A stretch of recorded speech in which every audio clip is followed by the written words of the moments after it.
अस्सलाम वालेकुम नाज़रीन, आज आप हमारे साथ ईद के दिन मौजूद हैं। नाज़रीन, इस वक्त यकीनन आप लोग शायद अपने डिनर की तैयारियां कर रहे हैं। बहुत जैसे कह लीजिए कि ईद की खुशियां मौजूद हैं। मैं ना चाह के भी इस वक्त अपने ईरानी भाई जो इस वक्त जंग लगी हुई है, जो शहीद हुए, उनको ज़रूर जो है वो याद रखना चाहता हूँ। मैं गज़ा के जो हमारे मुसलमान भाई हैं उन्हें भी नहीं भूल सकता। इसलिए कहीं ना कहीं ये कहा जा सकता है कि ईद हम मना रहे हैं, तमाम मुसलमान ईद मना रहे हैं, लेकिन हमारे दिल में कहीं ना कहीं कसक ज़रूर मौजूद है। बहरहाल ये दुनिया है, यही अंदाज़ है, इसी तरह से हमें ईदें मनानी पड़ती हैं। गज़ा की तोहफ़ा तो ये मेरे ख्याल शायद दूसरी या तीसरी ईद हो गई है। अब जो कुछ हम कर सकते हैं वो यही है कि हम अपनी खुशियों में उन तमाम लोगों को, उन शहदा को याद रखें। मैं चाहूँगा कि मैं आज जो हमारे मेहमान हमारे साथ हैं, पहले मैं उनका तारुफ़ करा दूँ। सबसे पहले मैं अपनी को होस्ट डॉक्टर सवेरा शामी का तारुफ़ करवा दूँ। ये चेयरपर्सन हैं digital media department Punjab university की, मेरे साथ आज शो को होस्ट कर रही हैं। इसका मकसद क्या है ये मैं फिर जाकर आपको मज़ीद जो बातचीत होगी उसके अंदर वाज़े होगा। मेरे साथ इस वक्त बहुत सीनियर जर्नलिस्ट हैं, हमारे उस्ताद हैं, और लिटरली मेरे उस्ताद हैं। ये बात नहीं कि सिर्फ आप कहते हैं प्रोफेशन में उस्ताद हैं। मैंने वाक़यातन सुहेल वड़ाई साहब से पढ़ा है, तो सुहेल वड़ाई साहब हमें ईद के दिन ज्वाइन कर रहे हैं। आप लोग इनकी बातों से यकीनन महजूज होंगे, क्योंकि जब ये कैजुअल गुफ्तगू करते हैं तो वो बड़ी दिलचस्पी होती है और उसके अंदर बहुत से वाक़यात होते हैं। मैं चाहूँगा हम उससे भी इस्तिफ़ादा करेंगे। इसार राना साहब तो वैसे ही हमारे दोस्त हैं, सहाफ़ी हैं, क्योंकि हम रोज़मर्रा की बुनियाद पर इकट्ठे काम करते हैं और गुफ्तगू इसी तरह से चलती रहती है। और बुलाने का मकसद उनको ये था कि हमारा शो कहीं ड्राई ना हो जाए। वो आपको ऐसी गुफ्तगू जो है, फुलझड़ियाँ जो हैं वो सुनाते रहेंगे, कहकहों से जो है वो नवाजते रहेंगे आपको। बतूल राजपूत साहिबा जो हैं, आपका बहुत बहुत शुक्रिया, आपने हमें ज्वाइन किया।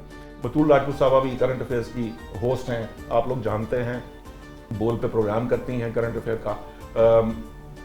जो ग्रिप है उनकी, वो यकीनन सियासी मामलात के ऊपर ज़्यादा गुफ्तगू करती हैं, करंट अफेयर्स पे ज़्यादा बात करती हैं।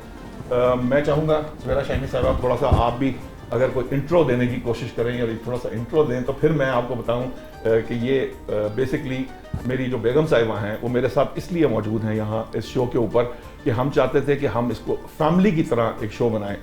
सुहेल वड़ाई साहब जो है, चूँकि उनके साथ भी मेरे फैमिली टर्म्स हैं, राना साहब के साथ तो सुबह दोपहर शाम का वास्ता है, दिन रात का वास्ता है, और बतूल राजपूत साहिबा भी इसलिए ज्वाइन कर रही हैं कि हम एक फैमिली की तरह आपसे बात करें। मतलब आप ये लोगों को बताना चाह रहे हैं कि हम घर घर खेल रहे हैं। हाँ जी, कहानी घर घर की इकट्ठे हैं और घर में, और बाकी ईद की तरह हम जो है वो ये शो लेके चलेंगे, क्योंकि फैमिली है, एक तरह के लोग हैं। मुझे बड़ा शौक था एक प्रोग्राम करने का, मैं उसको करता था कि मियाँ बीवी और वो हमारे जो मेहमान हैं, नहीं, लेकिन इस वक्त जो वो है वो हमारे बुजुर्ग हैं, हमारे बड़े हैं। हाँ, बड़े तो, हैं। हाँ। लेकिन मकसद कहने का ये था, ये ख्याल ये इसलिए था कि हमें लोग टीवी पे देखते हैं, हमारी फैमिली से एसोसिएट नहीं कर पाते, या मैं ये चाहता हूँ कि हम अपने जो नाज़रीन हैं उनके साथ इस सतह पर गुफ्तगू करें जो जिस तरह हम घर में गुफ्तगू करते हैं। तो सुहेल साहब ये बताइए कि सबसे पहले मैं आपके पास इसलिए आना चाहता हूँ, एक जनजी की ईद जो आज के बच्चे मना रहे हैं, आपके बेटे भी माशाल्लाह रहमत साहब जो हैं वो हमारे बेटों की उम्र के हैं, उनका भी अपना एक ईद का मनाने का अंदाज़ है। आप क्या फ़र्क देखते हैं अब उस ईद के अंदर जो हम मनाया करते थे या आप मनाते थे, क्योंकि हमारा भी थोड़ा सा आपके बाद का बैच है, तो ईदों में क्या फ़र्क आया? ये जो एक जो जिसे कह लें कि ट्रांजिशन आती चली जा रही है, क्या डिफरेंस आप देखते हैं, फील करते हैं? देखें, हर दौर में ये 1400 साल से तो हम मुसलमान ईद मनाते हैं जी। क्रिश्चियन उससे भी पहले की उनकी क्रिसमस का है तरीका। तो हर दौर में चीज़ें चेंज होती हैं। उस वक्त क्या इजादात हैं, क्या सहूलतें हैं, किस तरह से जो मैं तो ये समझता हूँ कि हम पाकिस्तानी या हमारी नस्ल या जो अगली जनरेशन ही है, हमने ईद के मुताबिक अपनी फेस्टिविटी नहीं रखी हुई।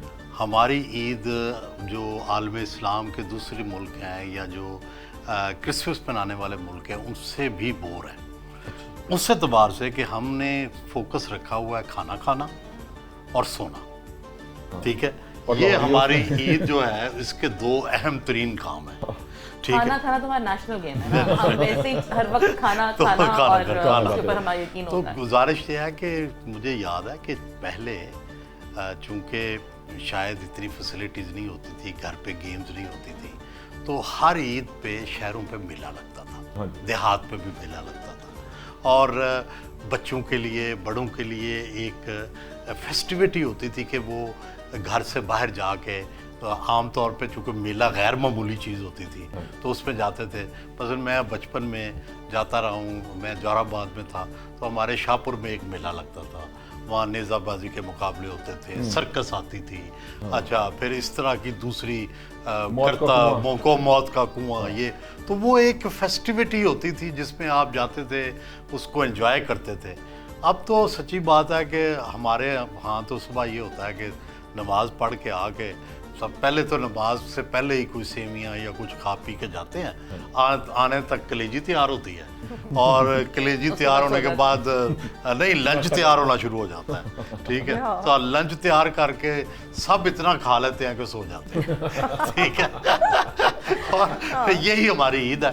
तो ठीक है, चलो अब मिलना मिलाना तो होता है फैमिलीज के साथ, लेकिन सोसाइटियों का फ़र्ज़ होता है कि वो अपनी ट्रेडिशंस के अंदर ऐसी चीज़ें ऐड करें, हेल्दी चीज़ें, मोहब्बत डालने वाली चीज़ें। मसलन दुनिया भर में क्रिसमस में ये रिवाज है कि एक तो बच्चे हमेशा घरों को आते हैं, अपने माँ बाप के पास जाते हैं, जो पूरा साल भी नहीं जाते वो जाते हैं, वो उनके। दूसरा ये है कि वहाँ टर्की पकता है, ठीक है, उनका एक ख़ास परिंदा, जिस तरह हम गोश्त खाते हैं वो टर्की पकाते हैं, लेकिन घरों की सजावट की जाती है।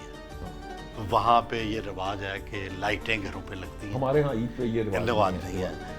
इसी तरह फूल जो हैं, मैंने देखा है कि हर घर के अंदर जो फूल हैं वो ऐड होते हैं, और ताकि आने वालों को और बाहर से गुजरने वालों को वो फूल नजर आए, ठीक है। तो ये हम सिर्फ अपने कपड़े पहन लेते हैं। और दूसरा सबसे इम्पॉर्टेंट बात, अगर ईद का पैगाम देखें तो रसूल करीम सल्लल्लाहु अलैहि वसल्लम ने जिस तरह से ईद मनाई कि हमेशा गरीबों को, यतीमों को, जो नादार हैं, उनको ईद में शामिल किया।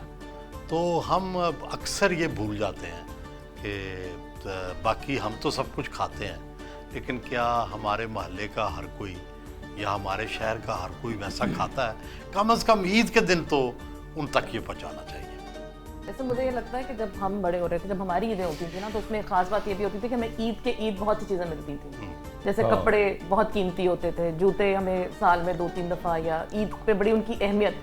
अब बच्चों के पास इतना कुछ होता है कि उनकी वो अहमियत उनको लगती नहीं है, कि जो कपड़ों की, जूतों की या बाकी चीज़ों की होती थी ईद के हवाले से, अब वो भी काफ़ी हद तक कम हो गई। क्यों सर साहब, आपका क्या ख्याल है? बिल्कुल ऐसे ही है यार। ये देखना भाई, मैं क्या नाम है, ऐसे टेक लगा, पेट तो नहीं नजर आ रहा मेरा ज़्यादा, चलो ठीक है, वो मैं क्योंकि अगर पेट नजर भी आ रहा है लोगों को पता चल जाएगा आप काफी खा पी के आए हैं। हाँ, खा पी के आए, तो फिर खा पी कर ही आए। और ये गवाह रहिएगा कि ये जो टेबल पे चीजें पड़ी, अगर ये ऐसी रह गई तो समझ ले कि हमने कुछ नहीं खाया, ये इन्होंने नुमाइशी रखा हुआ है, ठीक है। अगर ये ब्रेक के बाद कुछ कम हुई तो समझ ले हमने खाया हुआ है। मैं कोशिश करता हूँ बीच में ही आपको सर्व करवा दिया जाए ताकि ये गिला तो आपका जाता रहे।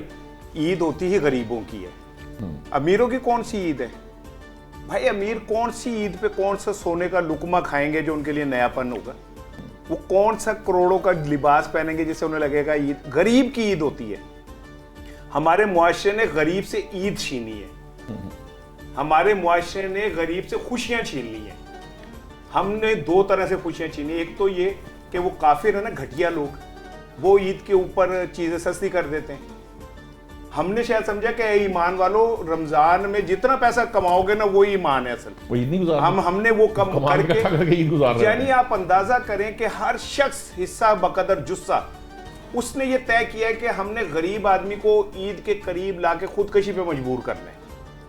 लेकिन राना साहब, जो कीमतें बढ़ाने वाले होते हैं, जो ठेले वाले होते हैं, वो कौन से अमीर लोग होते हैं? नहीं, मेरी यार सुन ले, बात यह है कि वो अमीर नहीं होते। मैंने देखा लुटेरों के घर कभी आबाद नहीं होते, बज़ाहिर होते हो, बाहर फ्लैट ले लें, बाहर बंगले बना लें, मुझे नहीं पता उनका वो आबाद वो भी नहीं रहते। लेकिन मैं ये जानता हूँ कि जो ओवरऑल इम्पैक्ट होता है गरीब आदमी के ऊपर, चाहे वो सब मिल के कर रहे हो या इंडिविजुअली कर रहे हो, उसका असर उस गरीब आदमी पे होता है जिसकी कुव्वत खरीद नहीं होती, ठीक है ना। नए कपड़े वो बेचारे खरीद नहीं पाते। हम सेल भाई जैसे बता रहे थे, हमारी ईद क्या होती थी, एक दही बल्ले की प्लेट वो जो हम कभी खा लेते थे या टिक्के खा लेना था, समझ ईद हो गई। हाँ सर, मुझे तो याद है हम तो ईदी इकट्ठी कर रहे होते थे क्योंकि मैंने कतलम्मा खाना होता था। कतलम्मा। वो कतलम्मा जो है वो एक ऐसी सौगात थी कि जिसके लिए ईदी इकट्ठी करके हम भाई भागे हमारे- जाते थे। हमारे बच्चों को शायद पता भी ना होगा कतलम्मा क्या होता है। हमारे घर के बाहर वो देसी पिज्जा होता है बेटा, वो कतलम्मा जो है। हमारे घर के बाहर एक घीसी बाग था। वैसे घीसी कहने का मजा नहीं आता, पंजाबी में जो कहते हैं कीसी बाग, कीसी बाग। पे ज्यादा मजा आता है। मुझे हर ईद पे मार पड़ती थी, मैं कीसी लेता था, पता नहीं कौन कील छोड़ जाता था, मेरी पैंट फट जाती थी। मेरी अम्मा फिर मुझे कहती थी तू इतनी मुश्किल से ये पैंट लेके दी और तूने ये इसका क्या किया। लेकिन वो भी एक खुशी थी। साजिश गरीब के खिलाफ नहीं हो रही होती थी। हमारे बच्चों को ना खुशियों का कॉन्सेप्ट खत्म हो चुका है, क्योंकि चीजें इतनी फरावानी से उन्हें मिल गई कि उन्हें ये फर्क ही नहीं रहा कि कौन सी चीज अल्लाह की नेमत है। हर चीज उन्हें अवेलेबल है। साडा अब्बा ते 2 किलो अंब लियांदा सी, बाल्टी च पांदा सी, बर्फ डालता था और हम सारे बैठ जाते थे। वो फिर उसे वो करके और वो एक एक आम हमें देता था। वो उस आम की मिठास हम कभी नहीं भूल आप ये सकते। बताएं, ये तो आप अपने अब्बा जी की बात बता रहे हैं, ये इस जो अब्बा जी ने अपने बच्चों के लिए क्या किया? अपनी जिंदगी त्याग दी और क्या नहीं, अभी किया? ईद की बात कर रहा हूँ, वो तो त्याग तो दी है।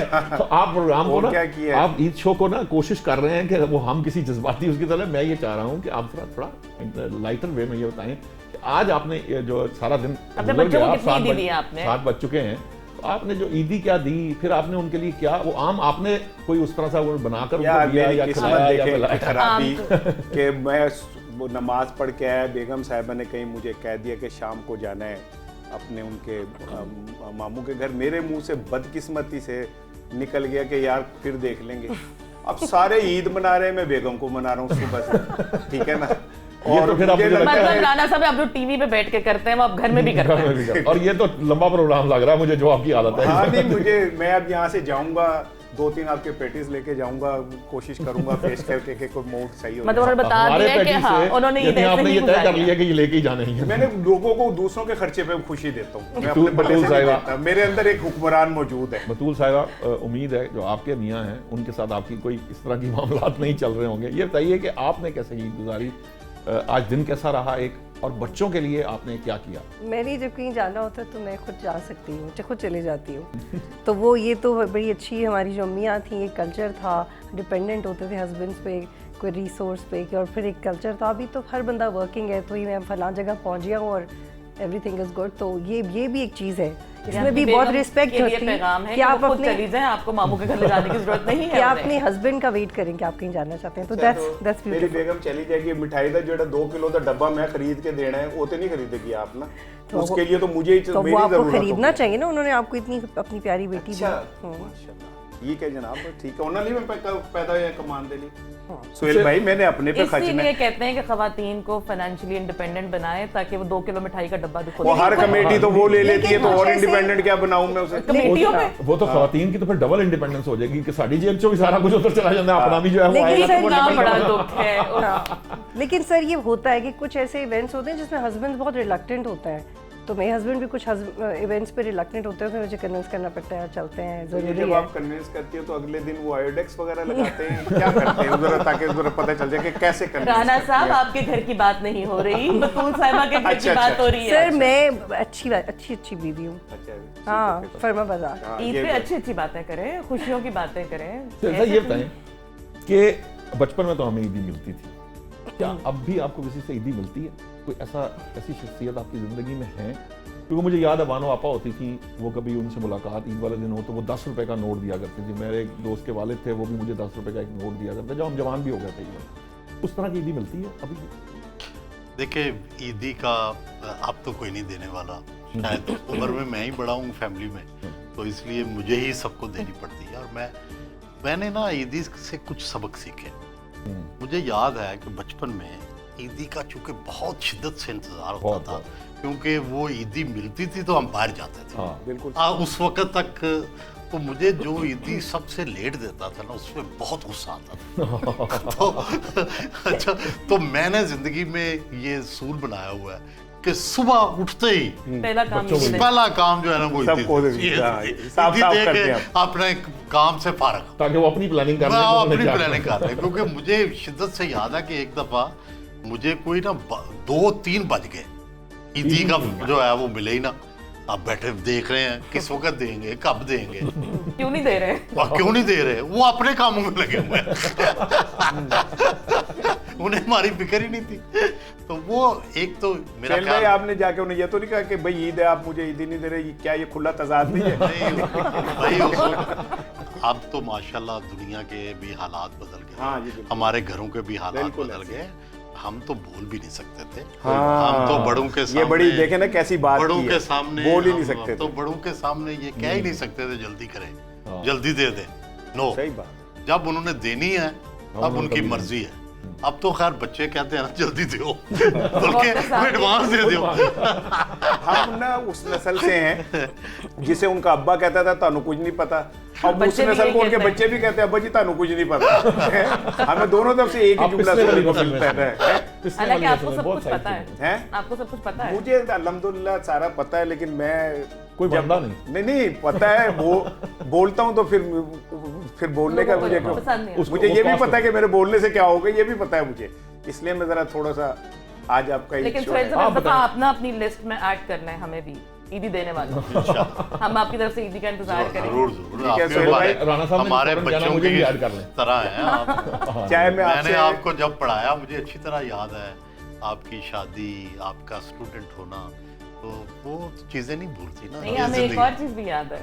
जब हम शादी के बाद एक दफा वारी में खाना खा रहे थे और आप वहाँ खाना खा रहे थे, और जब बिल देने की बारी है तो पता चला हमारा बिल पे हो चुका है। वाह। सुहेल साहब भी तो बोल रहे थे। हमने कहा, हमने तो नहीं दिया, तो हमने कहा सुहेल वड़ाइच साहब आपका बिल देके चले गए। नहीं तो आप हमारे बच्चे हैं। तो सुहेल साहब हमारा बिल हमें देके तो जा हमेशा- चुके थे। सुहेल साहब, हमें मैं शादी का खाना उन्होंने ऐसे खिलाया। सुहेल साहब, चाहे मैं आपसे आधा घंटा छोटा हूँ, लेकिन मैं आपसे छोटा हूँ, आप मेरा नाम भी लिख लें लिस्ट में, जो जिन्हें आपने ईदी जिनसे देनी है। लेनी है, इनको इनसे इनकी ले। पैसा कर नहीं दिया नहीं जाए। मैंने आपसे तो लेनी है ये क्या उन्होंने। बात हुई? हाँ, नहीं आपसे भाई तो आपकी लेनी है। कमाई डॉलरों में यार, आप YouTube मतलब वो- आप देखें ना। तुसी आप नजर नजर ला लगा अभी आपने बताया मैं ना नजर थोड़ी नहीं देर लगा पहले। नजर ला दो तुसी। मैं नजर लगा ये गरीब किसे भूखे दे घर को पैसे आएंगे, देखो ये पता है ठीक है ना? मेरे तो साथ वो aggressive भी क्यों है, हो रहे देखो हैं? ये। अग्रेसिव उनका इसलिए हो राज रहे हैं कि खुल मैंने है। भी तो ये बात कहनी है कि आप मेरे से, मैं भी तो आपसे छोटा हूँ, इतनी तो वैसे फिर ना- इधर भी ट्रांसफर करनी पड़ेगी। जॉन एलिया का एक शेर है, वो कहते हैं अब मुझे कोई टोकता भी नहीं, यही होता है खानदान में क्या। ये तकलीफ जो है ना, जब आपको ये फील होता है ना कि अब आपको कोई देने वाला नहीं और कोई टोकने वाला नहीं, बड़ी तकलीफ दे फीलिंग है ये, ठीक है तो ना? वो सारी जिम्मेदारी और सब चीजें आप- नहीं, आपको मैं अच्छा तो लगता है- सच्ची बात है कि अपनी जिंदगी में ना बड़ा प्रोटेक्टेड हूँ। इकलौता बच्चा था, जॉइंट फैमिली थी, तो मुझे तो ये जब चचा मेरे इस दुनिया से गए हैं, तब पहली दफा मुझे ये लगा कि ये संभालना भी है, संभालना है। ये भी कुछ चीजें आप हैं। सूरज के नीचे खड़े हैं डायरेक्ट। तो दूसरा ये है कि जो बड़े होते हैं ना आपसे उम्र में, वो आपको हमेशा प्रोटेक्ट करते हैं यकीनन। और आपका इतना ख्याल रखते हैं।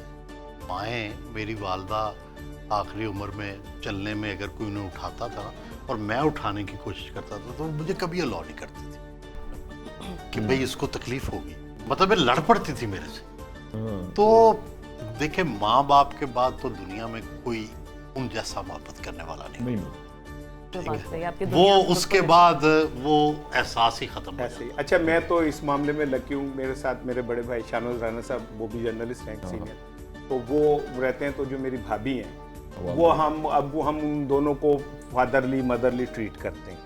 तो वो जब हम नमाज पढ़ने जाते हैं तो भाभी शीर खुरमा बनाती हैं, वही ज़बरदस्ती चमचे से खिलाती है। मैं मीठा खाता नहीं, वो कहते नहीं एक चमचा ज़रूर खाओ, ये सुन्नत है, ये रवायत है।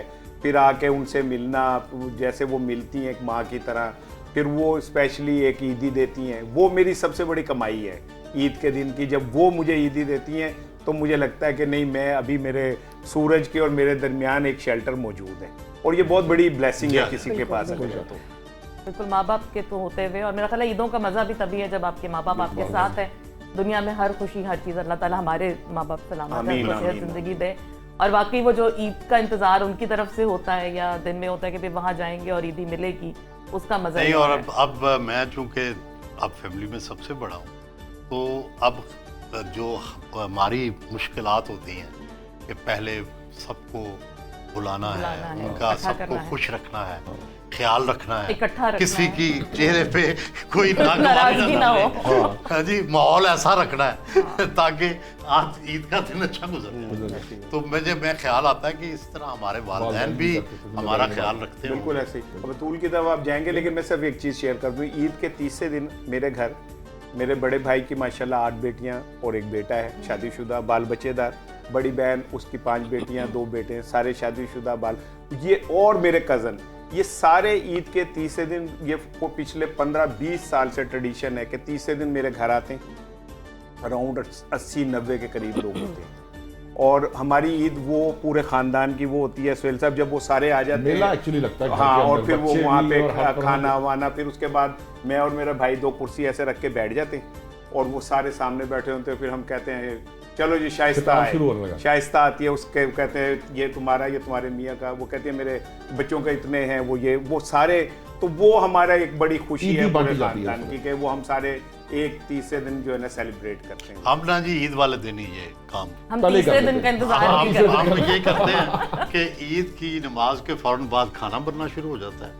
1-1:30 बजे 2 बजे सारे, क्योंकि लाहौर में हैं आप सारे, तो वो सारे आ जाते इकट्ठे हो हैं। जाते हैं। ईद वाले दिन आमतौर पे मैं कहीं भी नहीं जाता और ईद के दूसरे दिन फिर मेहमान आते हैं, अपने दोस्त अहबाब, ठीक है। मिलना। हाँ, ईद वाले दिन हम सब तकरीबन घरों में ही रहते हैं। दूसरे हमें दिन अच्छा है हम भाई, जो हमारे ससुराली है ना, क्या कहते हैं, इसराइली के ससुराली। आप मतलब घर जानना है आपने राना अब साहब। 2 बातें हो गई हैं। हाँ, 2 वरना मुझे पॉइंट्स। भाभी को फोन देखें, करना वो पड़ेगा देखें ना, जिन्होंने पॉइंट नोट करने होते हैं वो कर रही हैं नोट। और मैसेज भी करेंगे इसके बाद में 2 भाभी मुखालिफ को। बातें हो चुकी नहीं, हैं। मैंने कहा ससुराली है, आपको ससुराली, आपके अंदर से इसराइल नहीं निकल रहा। मैं आपको बता हाँ, हमारे मैंने हमारे कहा खानों में को मसला है, आप हाँ, तो कुछ मैंने ऐसा कहा नहीं कर ससुराली है, बतूल आप साहिबा। इसे इसराइलिया समझ रही हैं। बतूल साहिबा ये बताइए, जी। आप किस किस से ईद लेती हैं अभी भी, और जितनी लेती हैं उससे कितनी ज्यादा बांटनी पड़ती है? फ्रैंकली मुझे लगता है कि वक्त गुजरने के साथ साथ आप ईदी देने वालों में से आ जाते हो। ईदी मिलने लेने वाले जो आपको देते हैं वो लोग कम हो जाते हैं। जब तक हम अपने पेरेंट्स के साथ थे, भाइयों के साथ थे, तो वो डेफिनेटली, एक तो आपके भाई मजाक उड़ाते थे कि जितना भी अच्छा तैयार हो जाओ यार, पहले ज़्यादा अच्छी लग रही थी। तो मुझे ईद पे हमेशा अपने भाइयों का ये कमेंट बहुत ज़्यादा याद आ जाता है कि अपनी तरफ से अच्छा यार, पहले ज़्यादा अच्छी लग रही थी, और फिर ईदी देना। तो ये ऐसे ही हमारी ईद शुरू होती थी और जितनी भी होती थी बहुत खुशी होती थी। लेकिन अब शादी के बाद ये होता है कि अब you do expect things from your husband. Parents भिजवाते हैं, कभी होता है कभी नहीं होता, लेकिन इवेंचुअली ये जो आप पहले बात कर रहे थे कि मैंने अपने बच्चों को ये नहीं सिखाया कि अगर आपके पास बहुत है तो यू आर लकी। मैंने उनको ये सिखाया कि ये बहुत मेहनत से आया है, ये बहुत ज़िम्मेदारी से हमें स्पेंड करना है, और जो चीज़ ईद पे करनी है वो ईद पे ही करनी है। और मेरा बेटा 10 साल का है, होने वाला है 10 साल का, तो वो खुद से उठ जाता है जब उसने अपने बाबा के साथ मस्जिद जाना है। और बस ये छोटी छोटी चीज़ें जो हमें एथिकली और रिलीजियसली बच्चों में डालनी चाहिए थी। हालांकि मैं बहुत बदतमीज़ बच्चा थी ईद पे, क्योंकि मेरा फौजी बैकग्राउंड है। इसलिए तो आपने बच्चों हाँ, को मैंने वो बहुत बरक्स strict उसके ये क्या साथ- थी आप? मैं बदतमीज़ थी ना। अच्छा देखो, 2 चीजें कैसी मिलाई है। मैं बदतमीज थी और मेरा background oh my God, combination अब तो तो मैं ठीक कर फंसने लिया, अब वाली तो हूँ। बस कम ना। लेकिन सर मैं थी ना, मेरा मतलब हेल्थ की बात नहीं करी ना। बोल्ड थी। मैंने ये कहा कि कॉम्बिनेशन ठीक कर नहीं लिया, बोल चाहे नहीं, जैसे- मतलब हम लोग ना, मतलब वो ईद की नमाज ज़्यादा लंबी है तो भी खिसक डंडी जाना, मारनी। बीच में से गिगलिंग शुरू करना, हंसने लग जाना।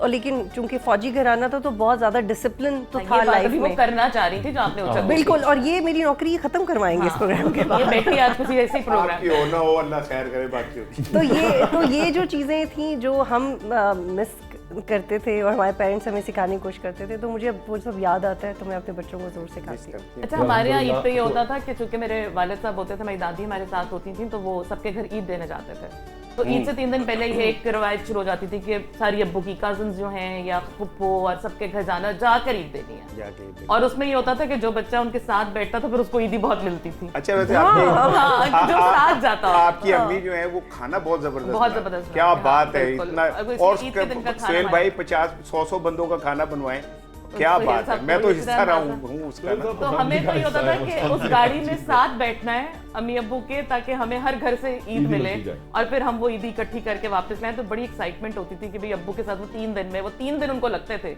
पूरे खानदान का चक्कर लगाने में। अब वो वाली भी रवायत जरा भी जाहिर है, होता है हाँ, कि भाई खत्म अब हो गई। सारे आ जाएंगे, अब लोग रहे भी नहीं।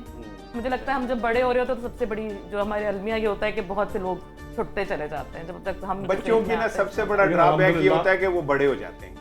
और बड़े होके बड़े से लोग चले भी ये भी जाते देखते हैं कानून उनकी जिंदगी कुदरत से है ना, लोग। हम भी छोटे थे बड़े हो गए। अब तो मैं तो अपने आप को बहुत लकी समझता हूँ अल्हम्दुलिल्लाह, मेरे वालदैन हयात हैं और ईदी हमें मिलती है। अभी वो जो ट्रेडिशन जो हमारी ईदी हमें मिलती है लेकिन मैं नौशाद तक पहुंचने नहीं देती। चले मतलब लेकिन वो कोई मकसद तो मिलना है ना, वो जज्बा, वो प्यार, नहीं, वो नौशाद मोहब्बत, तक वो नहीं हम तक आना, वो इम्पोर्टेंट है। मुझे उधर से मिल जाती है, मैं उधर नहीं से जो अम्मी आती से है। शिकवा कर चुके वैसे हैं नौशाद के, वो जो ईदी आप सवेरा को देती है मेरे तक आती नहीं है। आप हमसे सवाल कर रहे हैं, अगर आप मुझे इजाजत दें तो मैं भी आपसे एक दो सवाल आप करूं। जरूर सवाल कीजिएगा। मुझे ब्रेक का कहा जा रहा है, ब्रेक के क्योंकि बाद अब हमने- करूंगा कि ब्रेक में ही कर दूंगा? नहीं, ब्रेक के बाद कर लीजिएगा, ऑन कैमरा सवाल कर ब्रेक में लीजिएगा। कीजिएगा, अगर उसका क्योंकि जवाब देने वाला अब तो हमने बाद भी में तो दे देंगे। कोई ईद हमने भी तो इकट्ठी करनी है ना, हमने भी तो सिस्टम चलाना है।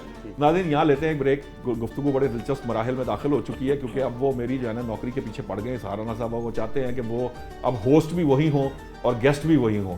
तो वापस आते हैं उनको कुछ देर के लिए। ये जो है ना, नहीं, ये बताएं, एक ड्यूटी मिनट ब्रेक assign ना करते लें। हैं। अगर आप होस्ट होके एनालिस्ट हो जाते हैं तो मैं कहने में अब फिर- एनालिस्ट होके होस्ट क्यों नहीं हो अब सकता राणा भाई? साहब ने फिर मेरे साथ मुकाबला जो है ना वो चलता ही रहेगा। ये तो अब जारी ही रहेगा, जो जब तक हमारे साथ है ये आप देखते रहेंगे, क्योंकि ये थोड़ा सा हमारा जो है ना ये काम के दौरान भी हमारी ये इसी तरह ही ब्रेक पे चलती आके रहती है। फिलहाल लेते हैं एक ब्रेक से वापस आते हैं तो राणा साहब जो है वो आपको शायद वेलकम बैक कहेंगे। अस्सलाम वालेकुम जी, मैं हूं नौशाद अली नहीं, ये और पूरी मेजबानी नहीं करनी, सिर्फ वेलकम बैक करना यार, है। मैं आप तो आपके शो- नहीं, आप तो पे ये बोल रहा हूं। नौशाद कैसे शो हो गए? गाइड भाई होस्ट तो नौशाद साहब है ना, तो नहीं मैं तो आप कैसे बदल गए? मैं ऐसी देखे, मैं हूँ फार्म 47 का एंकर, ठीक है ना? तो मैं नहीं बोलती, मेरा यार बोलता, तो नहीं, मैं तो ये- नौशाद ये- साहब ये- के लिए ना, बात ना, कर रहा हूँ ना ना। ना अपने लिए करें। अच्छा जी, चलें जी, मैं हूँ क्या नाम है इसार राना, और आप ईद शो देख रहे हैं हमारे साथ। तो हमारे साथ गेस्ट हैं नौशाद अली साहब और हमारी आपा गेस्ट हैं। तो मैं अपना प्रोग्राम आगे लेके हूँ, मैं पूरा प्रोग्राम करना ਤੁਹਾਨੂੰ ਨਹੀਂ ਜਵਾਬ ਦੇਣਾ बैठा हूं यार, तुसी मतलब मेरा मतलब है नहीं, इजाजत का मतलब ये नहीं कि तुसी एक ज्यादा सवाल ही आपने कहा था पूछने को, अच्छा, आप पूछे, जो है पूछे। हाईजैक पे आ गए। एक सवाल, 47 तो कहीं और चल रहा एक है। सवाल का तुम सवाल है। क्या जानो बाबू, एक सवाल है। ऐसा कौन सा सवाल है, राज, सब कर लें। अच्छा, वैसे ये बताएं, आप दोनों माशाल्लाह प्रोफेशनल एक लाइफ गुजारते हैं। आप एक प्रोफेशनल जर्नलिस्ट हैं, आपा का एक बड़ा कंट्रीब्यूशन है हमारे एक पाकिस्तान पहली में। मैं इंटरनेशनल आ पाऊँ आज के बाद तो बिल्कुल सारी दुनिया में अच्छा, अच्छा, हाँ, ये भी मैं बता दूं, हम आपा इसलिए कहते हैं कि मैं बचपन से यही हो रहा है। नहीं, मैं बता दूं ना भाई, वैसे तो मैं इनसे बहुत बड़ा हूँ, मैं अल्हम्दुलिल्लाह। तब तो मेरा हाल है क्या ना, जर्नलिज्म में इजाद भी नहीं हुई थी जब मैं पैदा हुआ था, लेकिन इसके बावजूद हम एहतरामन और मोहब्बत में ना आपा कहते हैं, क्योंकि हमें अच्छा लगता है इन्हें आपा कहना। तो इसकी मैं वैसे एक बैकग्राउंड है। अच्छा है, हाँ, बिल्कुल। चले वो भी आप बात तो बताएंगे। सवाल लेकिन है। मेरा सवाल ये कि आप दोनों, आपकी एक लाइफ है, जाहिर है आप उसमें बहुत बिजी होती हैं, नौशाद साहब होती है। तो ईद त्यौहार एक ऐसा मौका होता है जब आपको बहुत ज़्यादा टाइम गुजारने का मौका मिलता है, इकट्ठा छुट्टी नहीं, हम होती है। रूटीन में भी काफी टाइम इकट्ठा ठीक है ना? गुजार लेते हैं, अच्छे ताल्लुकात हैं। हाँ, नहीं, वो मुझे आपकी शक्ल से बोरियत नजर आ रही है, लेकिन मैं वैसे एक सवाल कर रहा हूँ। मेरे से नहीं आ रही होगी। हाँ, आप दोनों ईद को कैसे सेलिब्रेट करते हैं?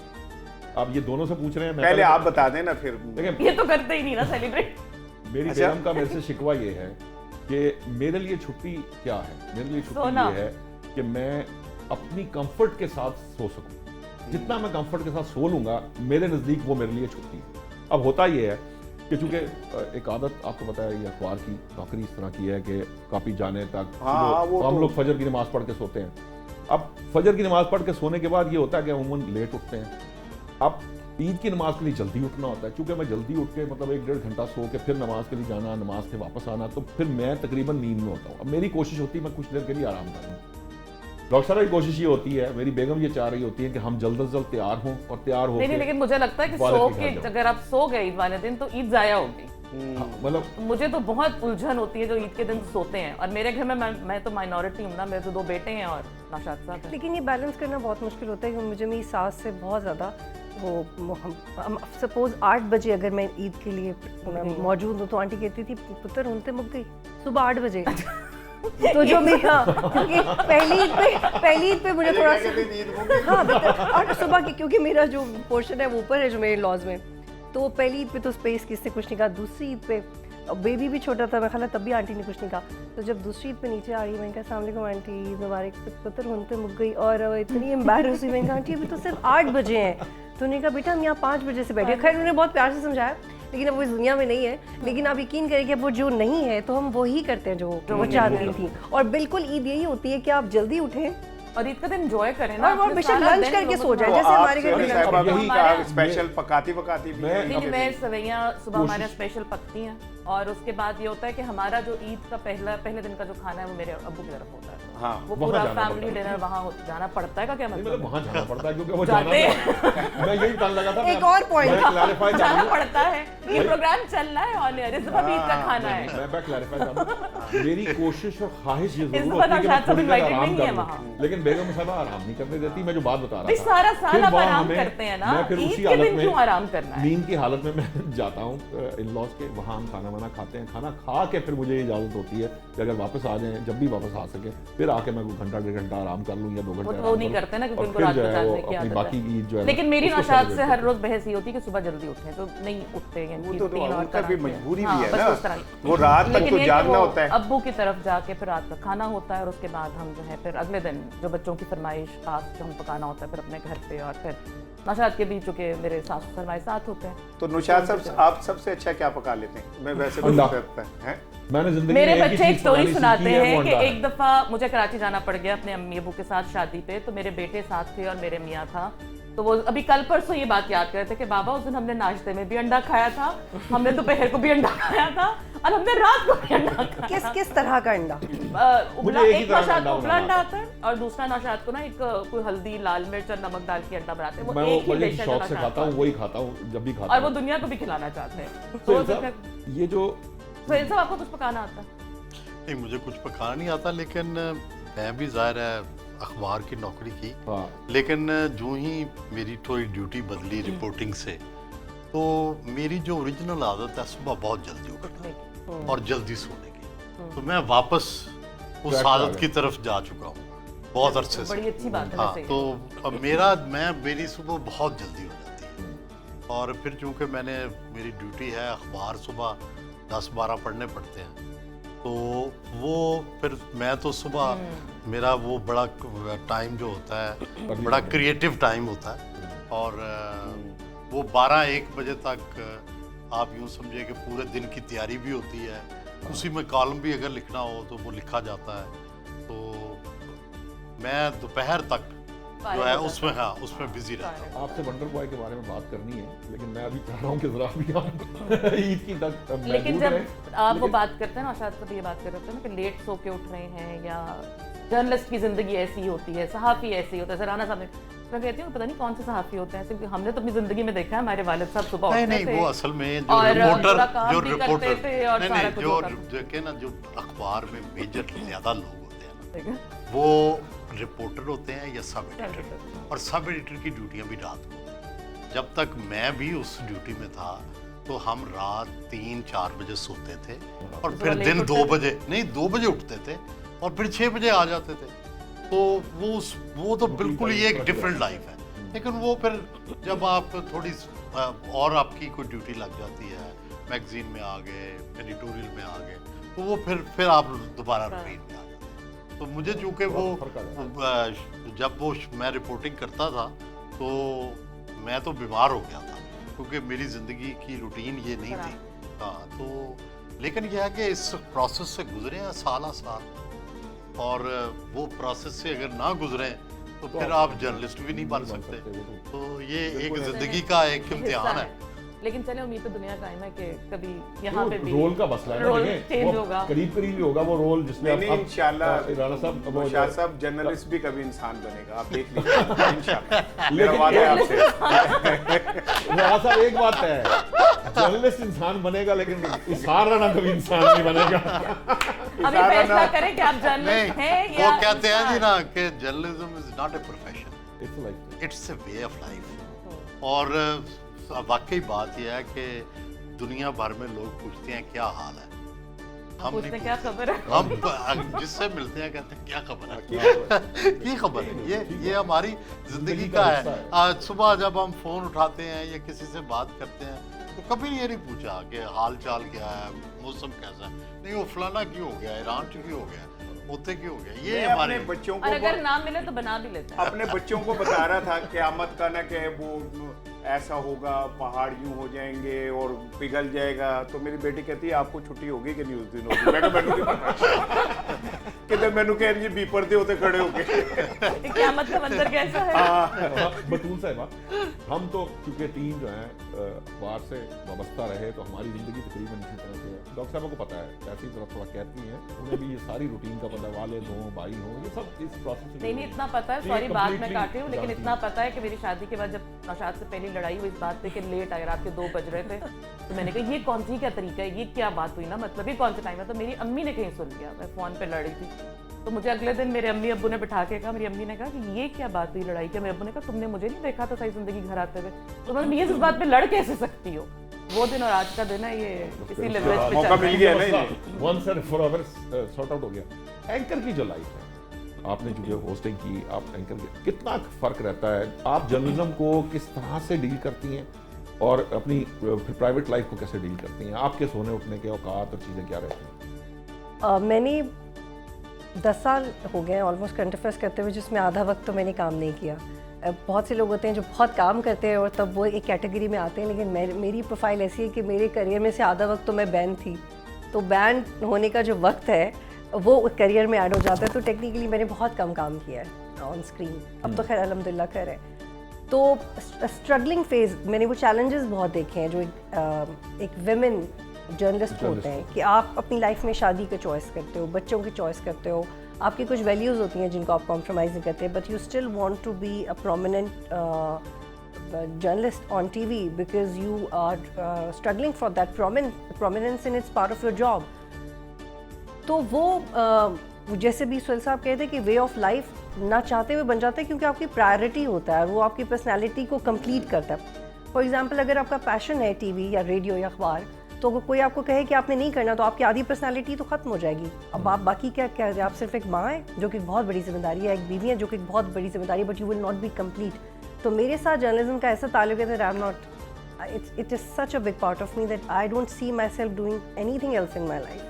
लेकिन आपकी रूटीन उसी तरह की रहती है, एक आम और खातून की तरह की ज़िंदगी रहती है बीइंग एन एंकर, क्योंकि एंकर के पास हमें लगता है, क्योंकि हमारे तो टाइमिंग रिपोर्टर के हों या सब एडिटर्स की और तरह के हैं, लेकिन एक जो करंट अफेयर का जो एंकर है वो कितना टाइम देता है प्रोफेशन को, और कितना उसकी लाइफ को जो अदरवाइज एक नॉर्मल लाइफ होती है उससे कितनी डिफरेंट होती है? मैंने अपनी ज़िंदगी में, मुझे बहुत मौके आए कि मैं ये सोचूं कि मुझे करना है नहीं करना, क्योंकि बैलेंस नहीं कर पाते आप, ये जो आप बात कर रहे हैं, और बैलेंस होता भी नहीं, कुछ लाइफ में कुछ भी बैलेंस नहीं होता, अंडरस्टैंडिंग होती है, Ultimately यू किसी मेक अ चीज़ की choice her and cheese other की पीपल cost है। Should respect that.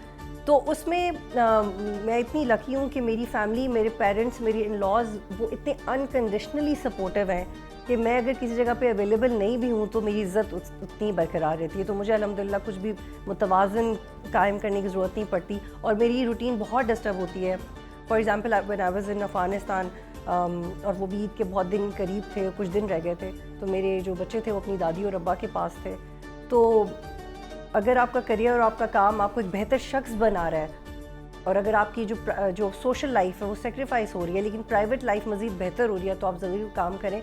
तो मैं बहुत खुश होती हूँ छुट्टी करके, क्योंकि बाकी वक्त में मैं सिर्फ काम कर रही होती हूँ। तो अगर जब ईद की छुट्टियाँ होती हैं तो मैं डिस्टर्ब नहीं होती, क्योंकि नॉर्मली जो न्यूज़ एंकर्स होते हैं उनकी ऐसी रूटीन होती है कि वो ईद के दिन उन्हें दफ्तर जाना है। तो मैंने तो न्यूज़ एंकरिंग इस तरह से एक्सपीरियंस नहीं की, और मुझे रिपोर्टिंग का बहुत शौक था। तो एक बड़े चैनल में एक जब डायरेक्टर न्यूज़ के पास हम गए, हमने कहा सर हमें रिपोर्टिंग करनी है, हमें खबरें पढ़ के मज़ा नहीं आ रहा, मैं नाम नहीं लूँगी उनका। तो उन्होंने कहा बेटा अगर आप खबरें नहीं पढ़ेंगे, अगर आप रिपोर्टिंग करेंगे तो खबरें कौन पढ़ेगा? तुमने कहा सर मुझे मज़ा नहीं आता खबरें पढ़ के। तो रिपोर्टिंग तो इसलिए नहीं की, तो वो एक मिस करती हूँ उसको, लेकिन मैं उसको अपने प्रोग्राम्स में ज़रूर फिक्स करने की कोशिश करती हूँ। मुझे वैसे भी लगता है कि जैसे बैलेंस की बात की है आपने, प्रोफेशनल्स की बात की, बहुत दफ़ा ना ख़वातीन इस बैलेंस के चक्कर में अपने आप को अनबैलेंस कर लेती हैं। तो मुझे लगता है कि अपने आप को सुपर वुमन Career नहीं भी समझना sacrifice चाहिए, करना पड़ता है sometimes। अपनी चीज़ों को प्रायोरिटाइज कर लेना चाहिए। किसी वक्त आप कहीं जगह ज़्यादा टाइम दे सकते हैं, कहीं कम दे सकते हैं, और फिर अगर आपके पास सपोर्टिव हस्बैंड है, फैमिली है, आपके पेरेंट्स हैं, जैसे मेरी अम्मी बहुत सपोर्टिव रही, मेरे अब्बू बहुत रहे, नौशाद जाहिर है उसकी सपोर्ट के बगैर आपका घर नहीं चलता अगर आप काम कर रहे हो। तो ये वाला जो म्यूचुअल रिस्पेक्ट के साथ अगर आप काम कर रहे हैं, तो बैलेंस इतना मैटर कर नहीं And what is balance? हाँ। Like making everybody happy, which is not Which is possible. not possible. मतलब हज़रत अली ने कहा कि अगर आप 2 जगह से 10 ही जाओ, वो जगह छोड़ दो,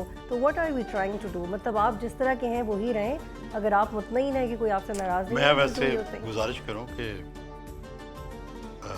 जो जर्नलिस्ट है ना, इसके घर वाले बहुत सेक्रीफाइस बहुत सेक्रीफाइस करते हैं और उसमें कोई उनको उसकी जिंदगी के साथ एडजस्टमेंट होना जी जी बिल्कुल, and we should यानी respect that. हम घर वालों के लिए कोई बहुत ज्यादा सुकून और आसाइश नहीं फराहम करते, काफी सारी आजमाइशें लेकर आते हैं। आजमाइशें लेके आते हैं। देखो ना, एक तो हमारी टाइमिंग तो सबके लिए डिस्टर्बिंग है, ठीक है।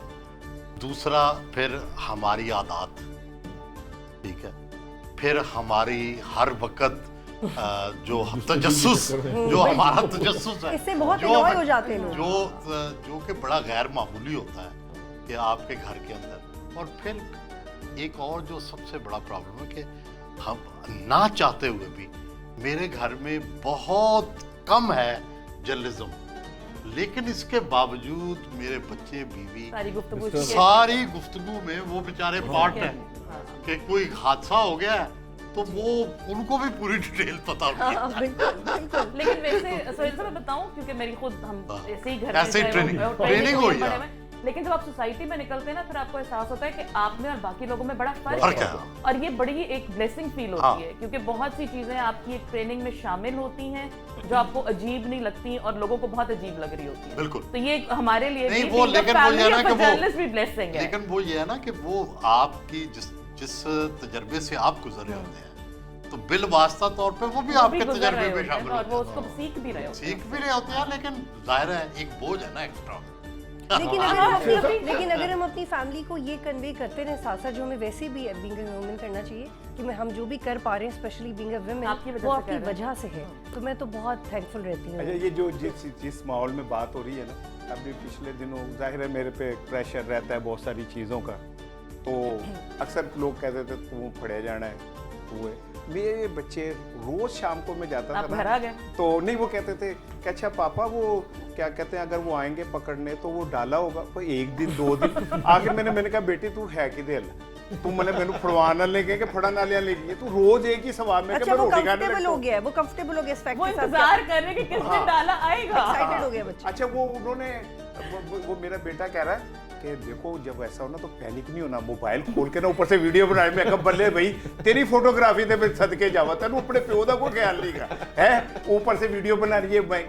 अब ये मैं जो बताना है, हमारे बच्चे इम्यून हो हाँ, चुके हैं, हाँ, नहीं, वो immune है हमारे साथ। फैमिली को वो नहीं, वो इन सब चीजों से, उनको पता है। हाँ नहीं, उन सब चीजों से गुजर चुके हैं। हाँ।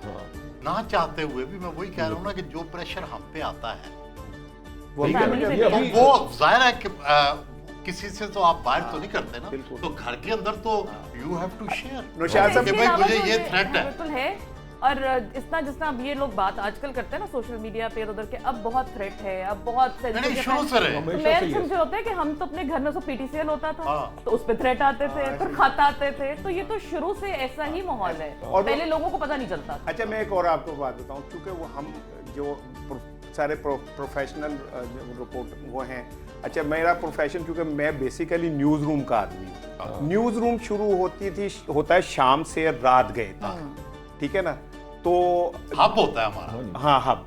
अच्छा, होता क्या था कि जब बच्चे स्कूल से कॉलेज से आ रहे होते थे तो मैं जा रहा न्यूज़ रूम चला जाता था।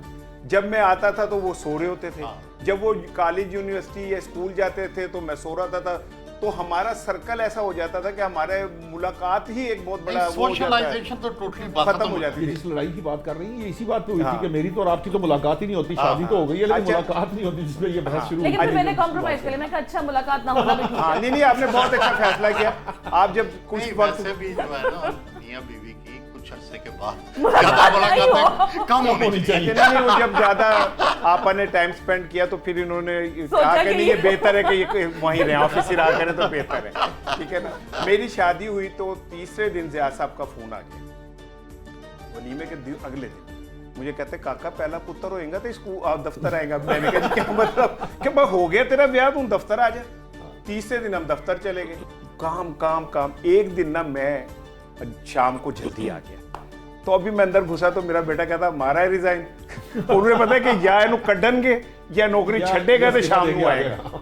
वैसे नहीं आता। शादी के बाद की पहली ईद याद है? शादी के बाद पहली ईद याद है? मुझे तो उस हादसे का एक एक दिन याद है, ठीक है ना। वो मैं हादसा, खूबसूरत हादसा। अच्छा। बेगम साहब मैंने कहा खूबसूरत हादसा कर मेरे को आप लोगों से नहीं, क्लैरिफिकेशन जरूरी है। हाँ, जैसे अभी आप दे रहे थे ना घर भी कि नहीं जाना है, मेरा मैं मतलब ये नहीं था, मेरा मतलब मैं ये भी था, शादीशुदा ही हूँ, ठीक है ना। आपकी तरह। तो ये है कि जाहिर है वो एक खूबसूरत दौर था, आगाज था, लेकिन हुसैन साहब इस बात को समझेंगे, खबरें में काम करना वो एक बहुत बड़ा प्रेशर, इटसेल्फ एक चैलेंज था, बहुत बड़ा लेकिन आप प्रेशर। बताएं अपनी ईदी कितनी दी थी पहले तो अपनी बेगम को? वैसे आपस की एक कभी बात आज तक बताऊं, दी नहीं नहीं ना? मैं आपको एक बात बताऊं, जिस दौर में हम थे ना नहीं नहीं उस ये दौर में साफत का जो दौर है जिसकी ये बात जिस है। दौर में हम थे ना, उस दौर में हमें तनख्वाही नहीं मिलती थी। हमारी तनख्वाहें थी कितनी। तो सर ईदी तो दी जा सकती और थी भाई ना। हम जो बड़े महलाफ होते थे, सुहेल जरा बताएं। 6,000 तनख्वाह। तनख्वाह उसमें होती थी से तो 20 टोटल। रुपए ईदी भी तो दे सकता था ना। नहीं, 6,000 8,000 तनख्वाह होती हाईएस्ट 30 तनख्वाह रुपए में थी 6,000 8,000 तो मेरे थी। ख्याल वाह से वाह, यस जो तनख्वाह। अगर आप वेज बोर्ड के उसके हिसाब से देखें तो वो हाईएस्ट जो होती थी आप ही दी देते तनख्वाह होती। देखिए मैं बेगम को क्या ईदी थी आपने पहली मेरा दफा? देखो, मेरा बिल्कुल सिस्टम अलग है। सिस्टम अलग है कि मैं लेता हूँ बीवी से। वाह, ईदी भी देते हैं? हाँ, नहीं, पहले दिन से मैं सारी की सारी तनख्वाह, बेगम पहले तो अकाउंट्स नहीं होते थे ना, कैश होता सर था। ये तो दुनिया में ना सबसे बड़ी अक्लमंदी है, क्योंकि मेरा मियाँ भी यही करता है और उसके बाद सारा महीना मेरा अजाब है। तो मैंने नहीं, ये हम तो भाई सोचा है अपनी कि बीवी ये- से मांग के लेते हैं, 10 रुपए भी मांगते हाँ, हैं। सुबह रात में निकलते जाकर- हुए कहते हैं जनाब कुछ पैसे आने दो। थोड़े जे पैसे दे दो, ये तो बस खर्चे ले। ये वो फिर बेगम क्या ये मैं कहेगी, सबको बताना गाल वाले चाहती किसे हूँ, कीते आइंदा कोई इस ट्रैप में ना आए, ये सब फंसाने का सबसे बड़ा तरीका। आसान तरीका ये कि आप बेगम को पैसे दे दें, हाँ। वो कहना पलिए लोग के तू जानते तेरा कम जाने। ये कोई देखे सबसे नरगिस सबसे की गलत कसर है। जो- असल आप औरतें तो देखिए ना। Best manager. हाँ, हाँ, बस सर इसी हमसे कहाँ मैनेज हो इसी चीज में Best औरतें जो है manager काम करती चली अब जाती मुझे हैं, बताएं, ऐसे ही हमें लगाया नहीं ये हुआ है, बात हम नहीं लगे है, हुए हैं। ओ ये क्यों बात बतूल नहीं ऐसा ही है ना? नहीं ये बिल्कुल, बात नहीं है। और आप मैं- मुझे बताएं सुहेल नहीं, वड़ाई मैंने साहब, बतूल की नहीं, बात नहीं, नहीं, सुने। मैंने बतूल की बात सुनी। सुहेल वड़ाई साहब आधा किलो टमाटर लाते हुए अच्छे लगेंगे? मुझे बताएं, नहीं, तो इतना किसी बड़ा से मंगा बंदा, दे आधा किलो टमाटर। इतना बड़ा नाम, वो शॉपर में आधा किलो फिर- टमाटर पकड़ के आ रहा है, भाई, वो हम बात है यार। ले आएंगे अगर बेगम कहेगी तो, हाँ। लेकिन तो हमें कहती नहीं। रहती नहीं है। उन्हें भी एहसास है ना। चेक करें, बतूल आप बताएं ना। तो मेरा यकीन करें कि अल्लाह का शुक्र है कि मैं इस चीज़ से बच गई हूँ। मैंने तो अपने पैसे भी कासिम को ही दिए होते हैं। लो देखा? और ये बड़े बेचारे- इट्स अ ट्रैप। मतलब अगर आप you have the amount, you have to be very responsible, और मुझे नहीं रहना भाई, you keep it, you give me the नई मनी। शादी होती है ना, तो हाँ। आपको कहते हैं ये भी कर लो और आप बड़े खुश होते हैं, हाय मैं कितनी एम्पावर्ड, मैं ये भी कर लूंगी, मैं ये भी कर लूंगी। फिर थोड़े से बाद एहसास होता है कितनी बेवकूफी थी। हाँ। ऐसे ही बेवकूफ लोगों का गुजारा था कि हमें कुछ नहीं देखो, आता, सवेरा अगर पैसे अपने पास मर्द रखे तो मुसीबत। तो गलत, अगर बीवी को दे हाँ, दे तो तब भी गलत। गलत। तो वही हम तो बेचारा कहते हैं कि करे भाई क्या? आप खर्च करें सारा कुछ। नहीं नहीं, लेकिन तो मैंने वाइस तो हमेशा वाइस एक इसका बात मजा देखो, आएगा, हमारे आती हमारे है। मुआशरे में जो खजांची है हाँ ना, जी। वो सबसे अहम। सबसे अहम होता है। हम अपने पाकिस्तान दफ्तरों में तो बहुत में है। हम अपने दफ्तरों में सबसे पहला हमारा तरीका ये होता है कि अकाउंटेंट हाँ, उससे बना के उससे रखो। बना के रखो। और बना अकाउंटेंट के- की अपनी जेब में कुछ नहीं कुछ होता। नहीं होता, वो सारा जा रहा और होता है। सवेरा ये जो एक आध दफा कुछ डिस्कशन में ना मुझे मेरे हस्बैंड ने कहा why don't you do it then you learn. तो मैंने कहा हाँ यार कर लूंगी, फिर मेरा दिल नहीं चाहता। अच्छा किस सिचुएशन में मुझे कुछ फाइनेंस मैनेज करना पड़ गया, मैंने कहा ओ माय गॉड ये तो मुझे जीरोज ही समझ नहीं आ रहे। मैंने कहा यार ये, मैंने कहा मुझे करना नहीं, मुझे अपनी मर्जी की चीज भी तुम्हारे पैसों से करनी है हाँ, और तुम्हारी ऐसे- मर्जी की चीज भी ऐसे- तुम्हारे मैंने- पैसों से मैंने ये करनी भाई है। सीख देखिए, लिया आज। इससे हाँ। बड़ा आसान तरीका। मैंने आज जाके मैंने यही कहा करना देखें, फैसला ये करना बहुत मुश्किल ड्राइव है। आपने करना है या मैंने करना। बस आप ड्राइव करेंगी तो बेवकूफी मैं में पैसेंजर ड्राइव सीट पे शुरू की होऊंगा। थी, आज तक स्टॉप नहीं आ रहा। तो अगर मैंने ड्राइव करना है तो फिर आपको पैसेंजर सीट पे बैठना पड़ेगा। फिर जिस तरह मैं ड्राइव करूंगा आपको उसके साथ एक comfortable ना होना घर में पड़ेगा। एक आदमी उन्होंने कहा नहीं मैं करूंगी। नहीं देखिए, जो खवातीन है ये मर्दों से ज्यादा। हाँ जी, हम बस convinced हैं। इसी तरह हम अच्छा, जिंदगी मर्दों गुजार से- रहे हैं मर्दों इसी से- भरम में। मर्दों से ज्यादा अच्छी मैनेजर है, हाँ, ठीक है, घर बस को ज्यादा अच्छी अच्छे तरीके अक्लमंदी से से मैनेज। चलाती हैं, तो इसलिए इनको ही यही देना। इख्तियारात होते बिल्कुल। हैं। हालांकि भरम है। सुहेल भाई की बात पे मेरा दिल कर रहा है मैं इनकी तरह मुकर के कहूँ अच्छा जी। Oh my God! इस पे बनता भी है, अच्छा। इस पे बनता भी है। अरे आजम आप क्या करते हैं? मैं आपको बताऊं एक आप आदमी, क्या करते हैं? मैं अर्ज कर रहा हूँ, एक आदमी ना रात 3 बजे बेल हुई, वो नीचे आया, मालिक मकान था तो नीचे किराएदार खड़ा, रात 3 बजे उठ के आया, क्या बात है, कहता जी मैं इस महीने तुहानू किराया नहीं दिया। तो उसने कहा कि ये तो तू सुबह भी बता सकता था। कहता मैं कल्ला टेंशन क्यों ला तो हम अकेले टेंशन क्यों ले भाई, कमाए भी हम है, खर्चे भी हमें, तुझे को टेंशन आप भी लेना। आप नहीं तो क्या मतलब है, जो आपके साथ रह रही है वो टेंशन में नहीं होंगी? नहीं नहीं वो ठीक है, हाँ, मतलब वो ऐसी ये- नहीं जा रही है। भाई ये तो इतना इतना आप कह सकती हैं, हम तो कह भी नहीं सकते ना ये बात, ठीक है ना? अच्छा, house management and financial management they are two different things. So I can But I am a दोनों गुड काम हाउस करने मेकर, पड़ते हैं। होम मेकर, बट ये फाइनेंशियल दोनों मैनेजमेंट करने बहुत पड़ते मुश्किल हैं। है. फाइनेंसेस नहीं रखती हैं, मतलब नहीं, वो नहीं। कहती हैं मैंने कि नो, नहीं आई रखा। ओनली स्पेंड, आई डोंट वैसे I you only don't spend. Care कि कितना स्पेंड हो। हाँ, तो वो the other वैसे person- आपस की the बात other है, person ये should बात। care खवातीन जो because होती he हैं, has all the money. हाँ। ये बहुत अच्छी मैनेजर होती है, नहीं होती, ठीक है ना? होती। हमने मैं जाना है, उसने कहना ये इतना, ये 200 रुपए का, हमने कहना 2 किलो दे दो, उन्होंने एक भाव ताव करना है। नहीं भाई 200 का नहीं, अभी मैं कल लेके गई हूँ, मेरी बेगम तो इस सतह पे जाती है, वो कहता है बाजी तुसी ऊंजी ले जाओ, ठीक है ना? बोले आर्गूमेंट इतने ज्यादा होते हैं, कहते बाजी तुसी ऊंजी ले ਇਹਦਾ जाओ। मतलब एक आरएनजी चलन रही है हाँ। उनसे भी जा हाँ, तो तभी तो तनख्वाह दे प्राप्त- दिया करे ना, ताकि हम खर्च भी लें। तनख्वाह तो आप अंगूठा रख के ले लेते हैं सर। यूट्यूब से आप कमाई कर रहे हैं। माल खान चेक करे, मतलब यूट्यूब इन्होंने याद है, अपनी तनख्वाह याद नहीं है क्योंकि वो भी आप दे बताएं। दिया। डिस्क्लेमर दें। आप बताएं कोई हमारे पास आपकी तनख्वाह पेंडिंग है, अगर है तो हम जिम्मेदार हैं, ठीक है ना? ये तो ऑन देखिए रिकॉर्ड ये घरेलू ईद शो जरूर था, लेकिन इतना घरेलू बड़ी बात है। ਇਹ ਗੱਲਾਂ कि बजट बनना शुरू हो जाए. इतना घरेलू नहीं रखना था इसको। मैं चाहता सुहेल साहब, मुझे जब हम जो ईद शो की बात कर रहे थे तो मेरे प्रोड्यूसर साहब चाहते थे कि मैं आपसे आपकी प्रोफेशन में जो ये बातें हैं, जो मुख्तलिफ तरह की बातें हो जाती हैं, किसी वक्त ये ज़रा लोग ये वॉशरूम में जाके शूट कर रहे हैं, ये कर रहे हैं, मैं तो समझता हूँ उसको, क्योंकि मैंने आपसे फीचर पढ़ा, मुझे पता है कि आप कैसे कंडक्ट कर रहे होते हैं किसी इंटरव्यू को, उसके रीजंस क्या होती हैं और उसके पीछे बैकग्राउंड क्या होता है। आई कैन अंडरस्टैंड, आम आदमी इसको समझ नहीं। मेरा सवाल इस वक्त जो होगा, अभी वैसे ब्रेक का उन्होंने बार बार ब्रेक का कह रहे हैं, ब्रेक से वापस आएंगे तो फिर मैं ये सवाल आपके पास इसलिए छोड़े जा रहा हूँ, ये जो आप पढ़ते हैं, मतलब बाहर का ऑफिशियल प्रोफेशन कंडक्ट अपनी जगह, लेकिन जो कुछ आप पढ़ते हैं वो कितना हेल्पफुल होता है आपके इस जर्नलिज्म में, क्योंकि बहुत सारे लोगों का हमारे यहाँ जर्नलिज्म में ख्याल ही है कि सिर्फ रिपोर्टिंग करनी है, तो आपने सिर्फ जाके खबर निकाल लेनी है और खबर ला के दे देनी है, बस इतना ही काम होता है। लेकिन ये जो आप, क्योंकि मुझे पता है, मैं जानता हूँ कि आप पढ़ाई के बड़े शौकीन हैं, मतलब आप किताबें बहुत शौक से पढ़ते हैं, आपके पास हर वक्त किताबें ही किताबें होती हैं। ये कितना हेल्पफुल होता है इंसान की पर्सनालिटी के लिए, और प्लस ये सहाफ़त में ये कितना हेल्पफुल होता है लिखने के लिए, बात करने के लिए, गुफ्तार के लिए, और ये जो आपका प्रोफेशनल कंडक्ट होता है उसको कितना निखारता है, इस पे मैं चाहूँगा आप आएँ। नाज़रीन, अभी ब्रेक का कहा जा रहा है, ब्रेक से वापस आएंगे। तो सवाल मैंने इसलिए पहले सुहेल साहब को छोड़े जा रहा हूँ ताकि हमें वो प्रिसाइज्ड वे में ये समझा सकें कि किसी भी प्रोफेशन के अंदर जो प्रोफेशनल होता है उसको जो पढ़ाई है या किताब है वो कितना हेल्प करती है। अभी लेते हैं एक ब्रेक। वेलकम बैक नाजरीन। ब्रेक पर जाने से पहले मैं सुहेल भाई साहब के साथ जो सवाल करना चाहता था वो सिर्फ इतना है, वो कौन सा ऑथर है सुहेल साहब जिसने आपको इम्प्रेस किया, क्योंकि आप बुक्स बहुत शौक से पढ़ते हैं, बहुत ज़्यादा पढ़ते हैं, इसका जो इम्पैक्ट है आपकी पर्सनालिटी पे क्या आया, वो ऑथर जिसने आपकी शख्सियत तब्दील कर दी? देखिए, मैं अदना सा एक तालिब इल्म हूँ और जो है हर तहरीर असर छोड़ती है। मैं अगर कोई एक किताब तो नहीं होगी, मुख्तलिफ एक वक्त में एक किताब पसंद आती है, फिर उससे बढ़ के कोई किताब आ जाती है, फिर उससे बढ़ के आ जाती है। दुनिया में लोग ऐसी चीज़ें लिखते हैं कि बंदा परेशान हो जाता है कि ये कहाँ से इंफॉर्मेशन इस तरह से।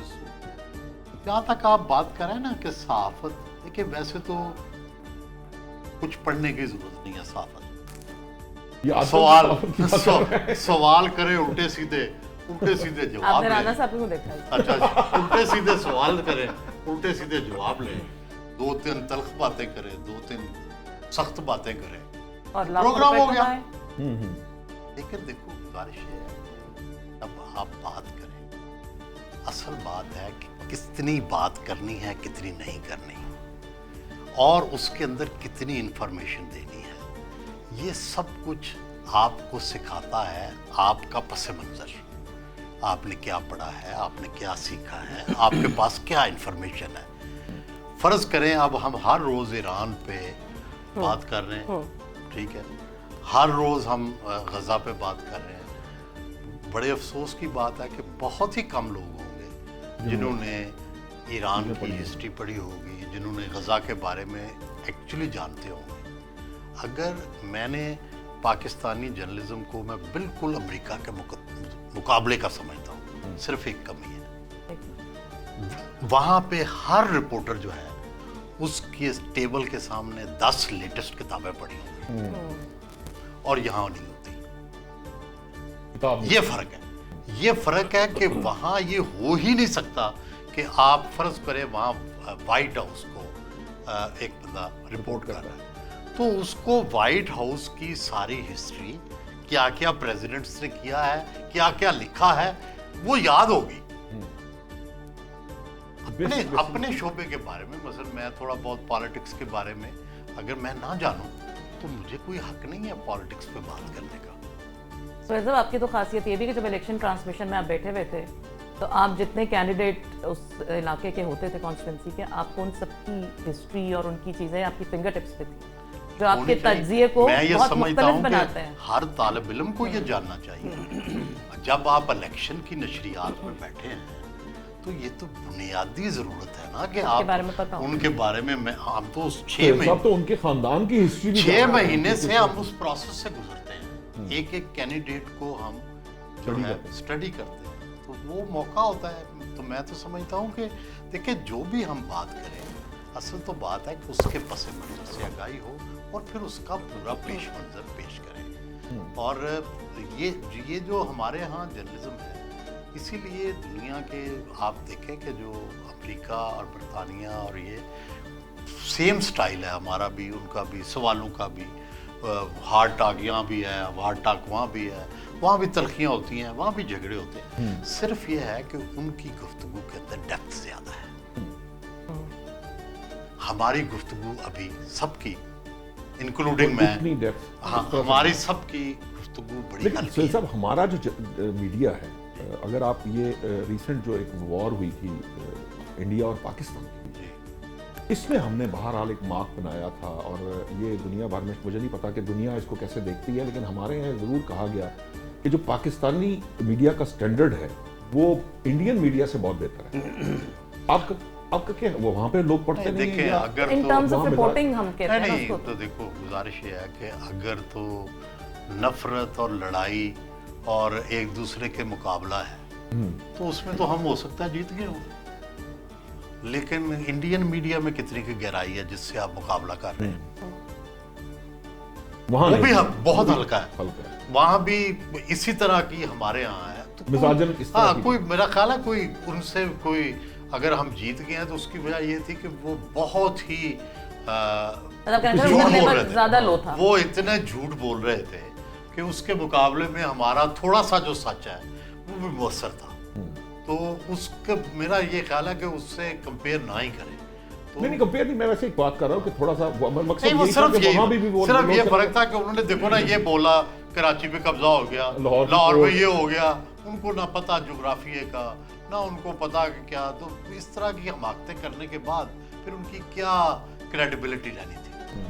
तो कम से कम हमारे एंकर्स ने इतनी दानिश से जरूर काम लिया कि दिल्ली में जहाज नहीं उतारे। दिल्ली को उड़ाया भी नहीं। ये जो YouTube पे झूठ है या ये जो जिस डेप्थ की बात की जा रही है, ये तो बिल्कुल आम है। वहाँ तो ये बड़ा आसान है कि पैसे तभी आप कमा सकते हैं जब आप सेंसेशनलाइज करेंगे चीज़ों को, और सेंसेशनलाइज करने के साथ साथ आप कोई भी चीज़ बोल दें जिसका ना कोई सर हो, ना पाव हो, ना लॉजिकली वो बात हो सकती हो। जिस तरह भी हम 2 दिन पहले एक बात कर रहे थे, एक मुलाकात की बात कर रहे थे, तो बोलेगा लॉजिकली की पॉसिबल ही नहीं है। फिर भी नहीं, बोला अगर जा रहा है। इजाजत दें आपसे इस बात का जवाब देने के लिए, गुजारिश ये है कि इसके लिए भी सोसाइटियाँ खुद एहतसाब करती हैं। मसलन फर्ज करें, मैं आजकल देख रहा हूँ कि लोग कह रहे हैं ईद से पहले इमरान खान रिहा हो जाएंगे, और बड़े बड़े टॉप के हमारे कुछ एंकर्स ने कहा है। अब सोसाइटी में क्या होता है, अमेरिका में, बरतानिया में या मगरब में जहाँ पे डेवलप्ड है जर्नलिज्म, वहाँ पे अकाउंटेबिलिटी के भी इसी तरह फोरम बने हुए हैं। वो ये कहेंगे कि जनाब ये जब वो गुजर जाएगा वक्त, तो वो कहेंगे कि इस एंकर ने जनाब ये कहा था, ये झूठ था, और इस एंकर ने कहा था। तो यहाँ हमारे यहाँ वो सब भूल जाते हैं, तो मेरे नया झूठ तलाश कर लेते हैं। तो बुनियादी बात यह है कि अभी हमारी सोसाइटी डेवलपिंग है, नई चीज़ें हैं, यूट्यूब भी नई है, इसकी गलतियां भी नहीं हैं, तो अल्टीमेटली सोसाइटी के अंदर ही एक काउंटर पार्ट डेवलप होगा जो ये बताएगा कि ये सही इसकी बातें होती हैं या इसकी गलत होती हैं। वो जब चेक आएगा हम पर खुद इंडिपेंडेंट, हाँ, society जिस क्या तरह रेटिंग के मीटर लगाए हुए हैं ना आपने, जिसको सब मान गए, हाँ। गलत या सही हमें शक है उस पे, लेकिन सारे मानते टीवी हैं आप। चैनल मानते हैं मानते ना। हैं। तो इसी तरह जब ये एक Audience रेटिंग की- मीटर या एक क्रेडिबिलिटी मीटर लग जाएंगे तो फिर सबको मानना पड़ेगा। सबको मान लेकिन कई झूठ ऐसे भी होते हैं जो लोग एंजॉय कर रहे होते हैं। अच्छा हमारे यहाँ इसमें- सोसाइटी वो भी- का मिजाज भी मैं तो है अर्ज ना करूं- ऐसा। इसमें अर्ज करूं, सहाफ़ी पूरी दुनिया में झूठ बोलते हैं। ये खाली पाकिस्तानी सहाफ़ियों का नहीं है, बल्कि यूरोप के और बाहर के सहाफ़ी जो हैं हमसे बहुत ज़्यादा बड़े झूठे हैं। उन्होंने एक मुहिम शुरू की कि जी इराक के अंदर वो कीमियावी हथियार हैं, वाईडीएम वेपन ऑफ मास डिस्ट्रक्शन पूरी, और भाई उन्होंने अभी- बाकायदा, WMD ठीक है, अब ईरान के खिलाफ कि जी ईरान के अंदर वो बहुत यूं है और यूं हमारा झूठ होता है बहुत छोटा मुख्तसर सा, उनका झूठ होता है बहुत बड़ा और उसके असरात Campaign बहुत के ज्यादा साथ बड़े agenda होते हैं। कैपेसिटी setting है basically, राणा साहब, ठीक है। उनके पास ज्यादा बड़ा झूठ बोलने की कैपेसिटी है, आपके पास थोड़ा छोटा नहीं झूठ उसकी बोलने की रीजन capacity है, आप यहाँ पे सच बोलने की गुंजाइश नहीं छोड़ते, ठीक है ना। इस सोसाइटी में सच बोलना मुमकिन नहीं है। इस सोसाइटी में सच बोलने वालों को आप या तो उठा देते या फारिग कर देते या नौकरी से निकाल देते। आप में इतने हिम्मत नहीं है कि आप सच सुन सकें, इसलिए जो सच बोलने वाले होते हैं वो कसम लेकिन सच में तो सबका अपना है ना। नहीं असली सच अपना अपना ही होता है, लेकिन सच कड़वा इतना होता है कि सामने वाले को बर्दाश्त नहीं होता, ठीक है ना। हो सकता है मेरा सच मेरा है, लेकिन मेरा सच मेरा है तो मुझे बोलने का भी हक है। ये नहीं कि मैंने आपकी मर्जी का सच बोलना है और आप मुझे बताएंगे कि मैंने क्या सच बोलना है और क्या गलत लेकिन बोलना ऐसा है, बात ठीक है ना। मैंने अपनी साथी जिंदगी में ये भी देखा है कि हम बहुत सारे ना प्रिजम्पशंस पे चल रहे होते हैं और सुनी सुनाई बातों को बहुत ज्यादा जो है ना हम उसको शायद कहीं ना कहीं अपने अंदर ये जगह दे देते देखिए ये हैं कि वो मैं ठीक है। इनकी राणा साहब की बात से एग्री करते हुए डिसएग्री करता हूँ। इन्होंने जिस तरह कहा कि मगरब में बहुत बड़े बड़े झूठ बोले जाते हैं, दुरुस्त है, ये कैंपेन्स की सूरत ये में या ये एजेंडा सेटिंग बिल्कुल इराक वाली बिल्कुल बात सच है। इसी तरह ईरान वाली बात भी इस्लामोफोबिया अच्छा, लेकिन हैं। लेकिन ये वहाँ के जो स्टैंडर्ड अखबार हैं उनके अंदर इसकी हौसला शिकनी भी की जाती है, इसका एहतसाब भी किया जाता है, इसका एहतसाब भी किया जाता है। नहीं सुहेल साहब, ये आपकी देखें, बात फर्ज करें ये इराक वाली जो बात है और इसी तरह इस्लामोफोबिया है, 10 लाख का लंदन में जुलूस निकला उसके रिएक्शन में, ठीक है। इसी तरह अब टोनी ब्लेयर को माफी मांगनी पड़ी उस YMW पे, वो जो वेपन्स ऑफ मास डिस्ट्रक्शन, तो वहां पे कम से कम ये है कि अगर कोई झूठ गलती होती है उसके ऊपर फिर बाद में सोसाइटी एहतसाब करती है। सुलसे मेरी अर्ज सुने, ये अभी मैं जो भी लंदन में ये वैसे ना बरतानिया में मुझे कहा गया है ईद शो से ज्यादा 45 political नहीं, ये चूंकि हमें सहाफ़ियों को कहा मौका कि मिल गया ना बात ये करने का। बेल्फोर डिक्लेरेशन की वजह से ये ईद सारा शो तो कुछ पीछे शुरू रह हुआ, गया ना। फलस्तीन की कत्ल, फिर जो अमेरिका के अंदर ये उन्होंने उनके ही अपने पार्लियामेंटेरियंस ने उसके खिलाफ बात की है। लेकिन एक इम्पॉर्टेंट बात भी ये देखिए कि वहां पर उस लेवल की जो एक उनका एक है यूएस के अंदर जो वो 30 साल के बाद अपनी चीजें खोलते हैं, फिर बहुत सारी वहां से सच्चाई भी सामने आ जाती है। नहीं यानी पता भी चलता है कि ये झूठ बोला गया। मैं चूंकि मैं प्रिंट मीडिया का आदमी हूँ, ठीक है ना, पाकिस्तान का एक one of the most credible newspaper Roznama Pakistan का एडिटर हूँ मैं। जो बात ये कह रहे हैं हमारे अखबारात भी उतने ही जिम्मेदार हैं। क्या हमारे अखबारात ने कभी कोई झक मारी है कोई बहुत बड़ी? ये झक मारते हैं वो लोग जिन्होंने व्यूज छोटे लेने हो या पैसे कमाने नहीं, हो। उसकी वजह अखबारात से आज भी हमारा- उतने जिम्मेदार हमारे हैं हमारा। यहाँ जो गेट कीपिंग है ना, हाँ, Strong है, गेट अखबारों में। कीपिंग अखबारात में अभी तक strong मौजूद है। है, स्ट्रॉन्ग है। अब वहाँ पे एडिटर और जो आपके उसके नीचे लोग हैं वो खबर को उस सारे प्रोसेस में से गुजारते यही मैं हैं। कह रहा हूँ। तो यहाँ हमारे यहाँ अब वो प्रोसेस ना यूट्यूब में है और चैनलों में भी नहीं बड़ा और कम सर है। आई एम सॉरी, आप अपने वजुरा को देखें ना, सुबह से लेकर शाम तक झूठ बोल रहे होते हैं। इमरान खान की सेहत के ऊपर 6 वजुरा ने प्रेस कॉन्फ्रेंस की झूठी। सहाफी के तो बोलने पे हम कह देते हैं। आजमा बुखारी ने यहाँ पे क्या नाम है, बच्चा वो गटर में गिरा, वो तो प्रेशर इतना बढ़ गया कि माफी मांगनी पड़ गई। जर्नलिस्ट ने जो जर्नलिस्ट पे इल्जाम है उस बेचारे को तो उठा लिया ना, लेकिन मिनिस्टर तो रिजाइन नहीं किया। So it's long debate that what you get for others and what you get implemented. नहीं, मैंने शीर खुरमा हमारे घर बनता है और बड़ा क्लास का बनता है। और वो शीर तो वो कुरमा कभी लाइएगा, खिलाइएगा। What a diversion. मेरी सुने लेकिन लग रहा है ईद शो नहीं है, पॉलिटिकल शो हो गया ना। वो तो अब मजबूरी है, हम जब बैठेंगे तो अल्टीमेटली वो जो कह रहे थे कि हमारी जिंदगी नहीं, मैं आपको इसके अंदर शीर बुरी कुरमा है। वेपन्स ऑफ मैस डिस्ट्रक्शन से शीर कुरमा डायरेक्ट। ये भी वो भी वैसे weapon of mass मैं- ये destruction तो ही है। mass destruction ही है ये भी वैसे तो। वही है। लेकिन मैं वादा आपसे इसलिए नहीं कर रहा, कि मिले नहीं बनाएंगे। नहीं बनाने की नहीं, मैं आपसे वादा कर लूं और वो कहिए आपने मुझसे पूछा है कि ये मैं लेके आऊंगा या आप नहीं, कितने माशाल्लाह इतनी तो फनी मैं फर्मा कैसे शौक मतलब है। इतना बड़ा रिस्क तो नहीं मैं यकीन नहीं लूंगा। आ रहा साहब, सर। हम आपको ये गुंजाइश देते हैं, आप पूछ के हमें बता दीजिएगा। हाँ मैं ब्रेक में पूछ ले और फिर बता दे। नहीं ये मैं पूछ के ये घर जाके पूछना पड़ेगा। नहीं देखे बात ये कि कुछ इजाजत है जो है ना फोन पे नहीं, नहीं, मैंने उन्होंने face to मुझसे face लेनी बात पड़ती की, है। मैंने कहा जी, तो उन्होंने कहा जी, मैंने कहा नहीं जी मतलब एक जी पे भी हो सकता है वो मुतमईन ना हो, तो मैं क्या कर अब सकता तो 5G आ गया है हाँ जी। साहब, अब तो फिर हालांकि मामला- बतौर कौम हम राणा साहब, हैं क्या जी जी। आपके लव मैरिज है? सर ये हादसा कह रहा हूँ, ये जो ये शादी है, खूबसूरत हादसा, हसीन हादसा। हाँ ये खूबसूरत जरूरी है हादसा, हादसे के साथ सीन। ये शादी के बाद लव हुआ। अच्छा, ये तो हमारे हाँ, सब लेकिन जैसा। मैंने बेगम को ये तो सब देखो, हमारी रोका सबकी नाम नहीं है। कहानी है। हाँ जी हाँ, लेकिन मैंने ये जो लव हुआ ना बेगम को पता नहीं चलने दिया हाँ छुपा के रखा। हाँ अपने दिल में छुपा के रखा, मैं को उन्हें पता चल जाए। मेरी तो शायद खैर अगर है, आप उनको बता देते तो इतनी जी की आपको जरूरत ना नहीं पड़े। नहीं मुझे मैंने कहा पता चल गया, मेरी तो खैर है और जिसके साथ है उसकी कहीं ना टिंड हो जाए, तो इसलिए मैंने एहतियातन की कि वैसे मोहब्बत करनी चाहिए सर, शादी से पहले शादी के बाद, लेकिन बेगम को नहीं पता चलना चाहिए। मैं आपको एहतियातन बता रहा हूँ, अगो ਤੁਹਾਡੀ मर्जी है, तुसी जिवें करो, मैं तो मेरा काम क्योंकि है। क्या है। उसके क्या नुकसानात क्या है, वो समझा देना।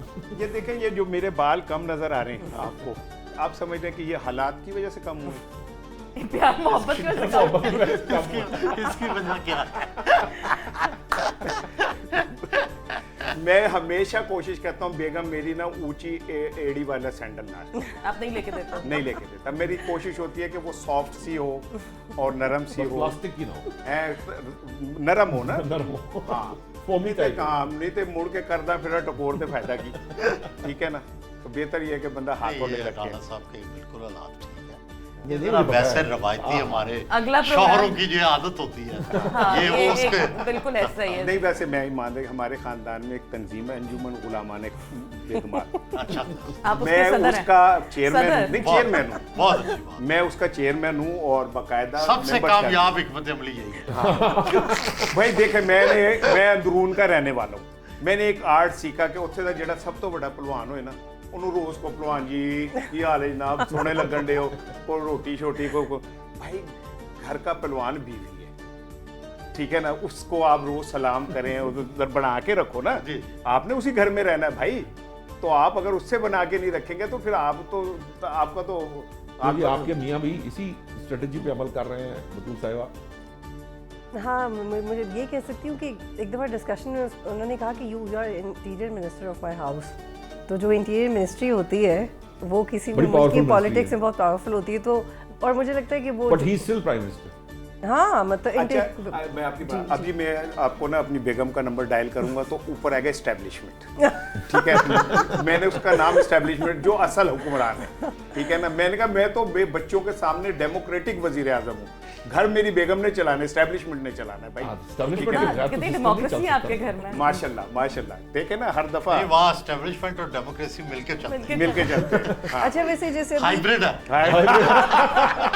अभी जैसे अब हाइब्रिड का दौर है। अभी जैसे सर कह रहे थे ना कि हस्बैंड्स की आदत होती है, तो मुझे समझ नहीं आता, बट मैंने देखा एक्चुअली बीवियों पे जोक्स करते रहते हैं, बट मैंने हार्डली किसी बीवी को देखा कि वो जो husband जोक्स पे करे। joke करे। मतलब मुझे एक्चुअली नहीं नहीं हस्बैंड के ऊपर आपने जोक तो करना वैसे आता। उन्हें जोक बना दिया होगा ना, तो आप क्यों जोक करेंगे? तो भले मुझे- बैठे हैं, कहाँ से जोक नजर आया? कसम से इतने फिट आदमी ऐसे सहमे में बैठे जैसे कहने में बारिश के बाद कोई चिड़ा नहीं दरख्त के नीचे छुपा होता है। सहमे हुए, अगर सहमा आदमी ऐसे होता है तो फिर पता नहीं अच्छा एक बाकी दफा एक कैसे होंगे। इंसिडेंट हुआ, मैं यकीन से कह रही हूँ कि मैं एक्चुअली ऐसी हूँ कि मुझे डर लगता है कि मेरे हस्बैंड कुछ मामलों पे नाराज़ ना हो, क्योंकि होता है कुछ रिश्ते आपकी ज़िंदगी, जैसे अपने माँ बाप को कहते हैं कि वो नाराज़ ना हो जाए, किसी से बुरा नहीं लग जाए, तो ये किसी से डरना नहीं होता, रिस्पेक्ट होती है।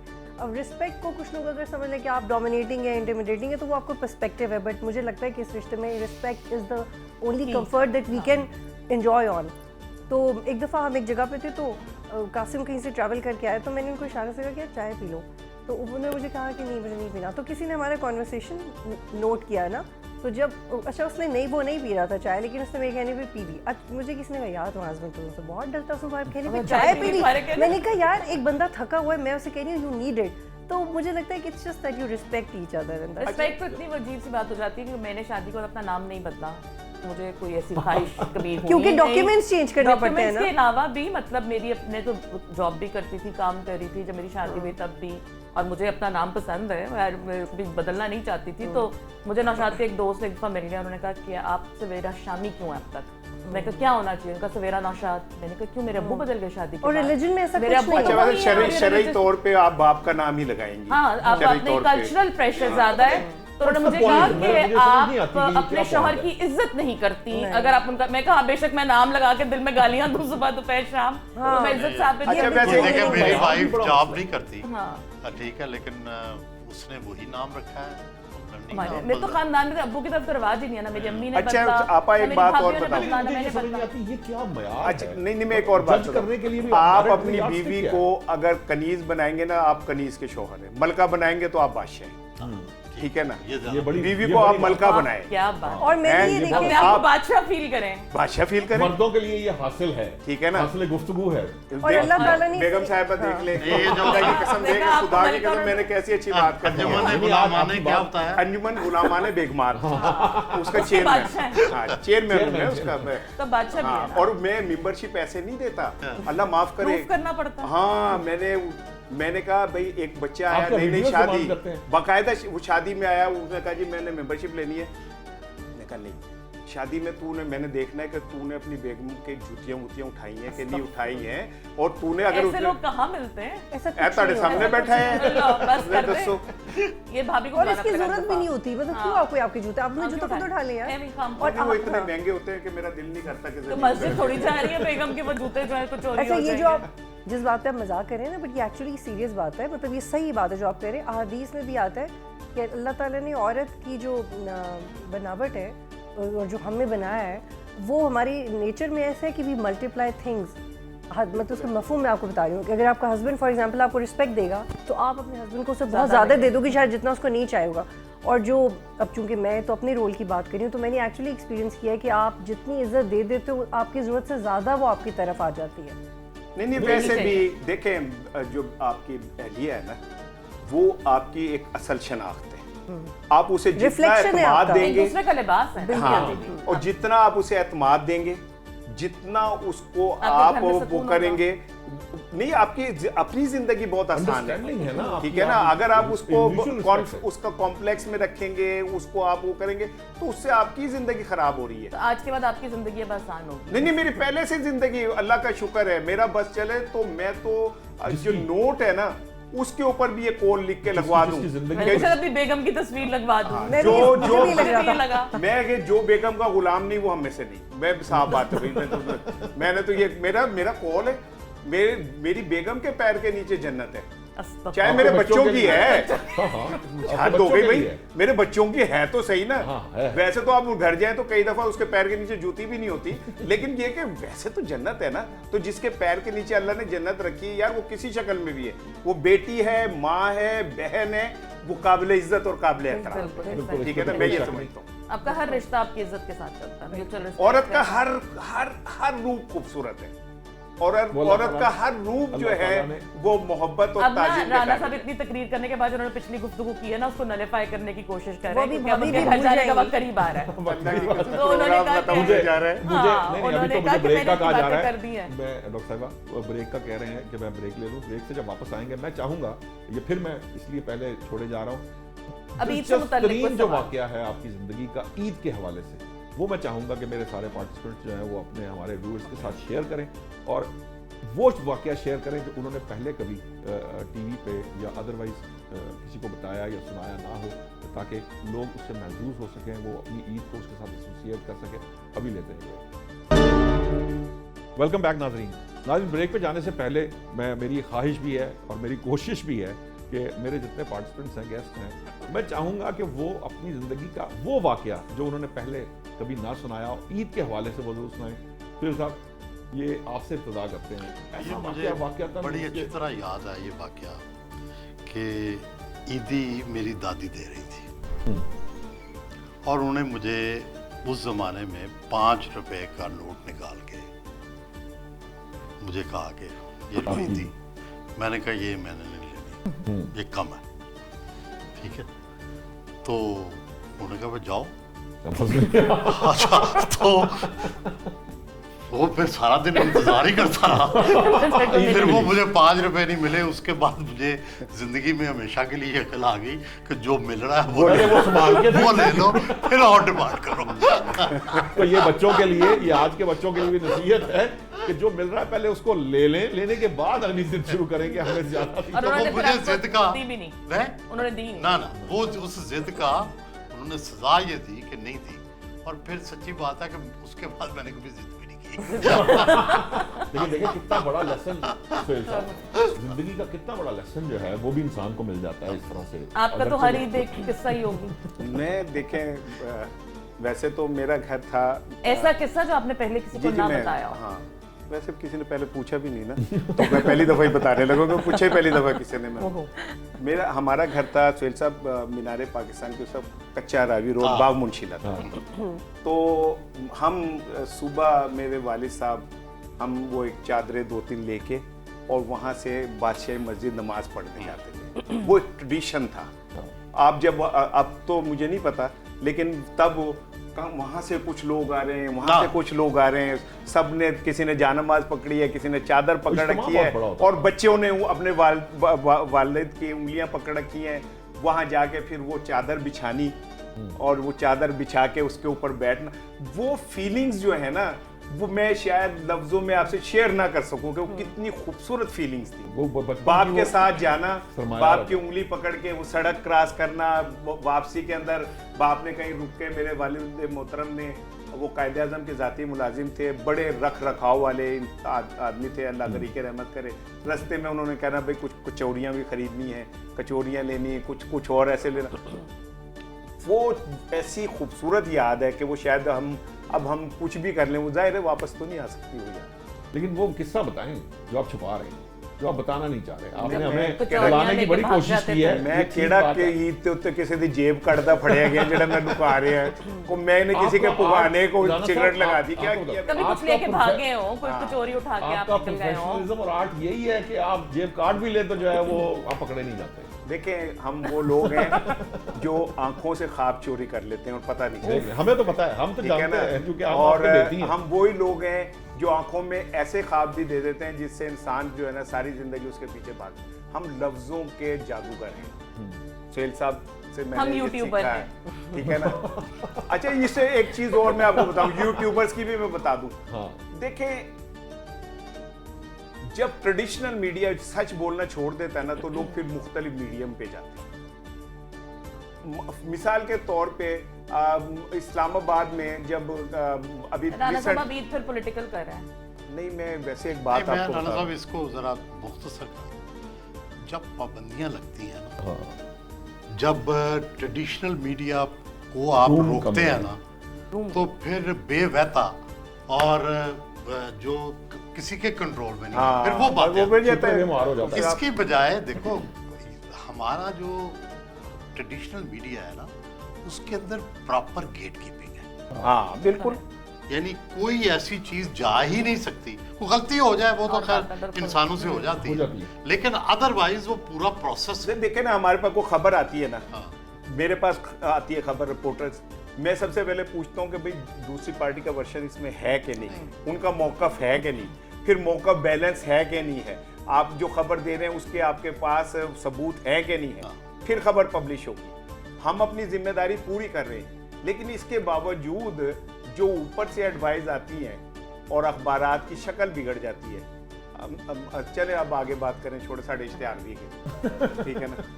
बिल्कुल मैंने सही ये बात। जुमले से ही बस समझ लेना मुझे है पता है क्या इन्होंने बताया। फिर सीरियस गुफ्तगू को फिर उस पर ही ले जाना, फिर हम साथियों की मजबूरी, हमने फिर घुमा के वहीं पर ले आनी होती है बात। बतूर आपकी जिंदगी आपकी- में कोई ऐसा वाक़या? लेकिन मैं सिर्फ इसमें एक जुमला ऐड करना चाहती हूँ, जो भी बात करें उसकी बॉटम लाइन ये है कि चाहे कितने भी मीडियम्स आ जाए, यूट्यूब हो, ट्विटर हो, दीगर ऐप्स हो, फ्रीडम ऑफ एक्सप्रेशन के ऊपर एक डिबेट हो, जो सोशल रिस्पॉन्सिबिलिटी है वो आपको ऐसे एडिटोरियल चेक देती है अंदर से। अगर आप ट्रेंड हैं तो आपको मुश्किल नहीं लगेगा एक सोशल, ये बाकायदा साइंस है कि सोशल रिस्पॉन्सिबिलिटी क्या होती है। और जो यूट्यूब की बात करें, मैं बहुत बड़ी एडवोकेट हूँ कि यूट्यूब को रेगुलराइज करें so that we don't get into these debates. तो जिस भी इसका ही नहीं कि आप लोगों को बात नहीं करने दे रहे, but there should be a law for everything. YouTube regularize हो गया तो फिर वो ट्रेडिशनल मीडिया का हिस्सा बन जाएगा। नहीं, उसमें ये बड़ी थिन लाइन है उसका कंट्रोल तो और by default रेगुलाइज actually करने की। उसका सोशल मतलब देखिए, मीडिया- जिसका प्राइवेट वीडियो लीक हो रहा है वो तो जाएगा, लेकिन लेकिन जिसका बच्चा गलत चीजें देख रहा है तो सोशल उसकी- मीडिया जो है ना, इसका बाय डिफॉल्ट ट्रेडिशनल मीडिया के लिए, that is why it is social media. अगर आप उसको फिर ट्रेडिशनल मीडिया की तरह रेगुलराइज करेंगे तो वो actually social media self responsibility या सोशल नहीं, रिस्पॉन्सिबिलिटी का debate इतलाक तो हो है। सकता है ना। देखिए, इसका दुनिया भर में तरीका होता है। तरीका ये है कि कोई गवर्नमेंट की अथॉरिटीज को चेक ना करे। देयर शुड बी प्राइवेट जी जी जी जो third है party, आउटलेट्स जी, हो, हाँ। Independent। प्राइवेट आउटलेट्स हो जो गारंटी करें जी, जी। कि ये ऑथेंटिकेटेड है, बिल्कुल। ये Fact checks। इसके अंदर इखलाकियात जी, है, इसके अंदर बिल्कुल, ये है। बिल्कुल। वो प्राइवेट हो, किसी गवर्नमेंट के So कंट्रोल में there ना could be a way. हाँ, There आप could- नहीं है जिस तरह आप एक जो भी इंडस्ट्री है ना वो ऑथेंटिकेशन कराती है ISO 4000। हाँ जी।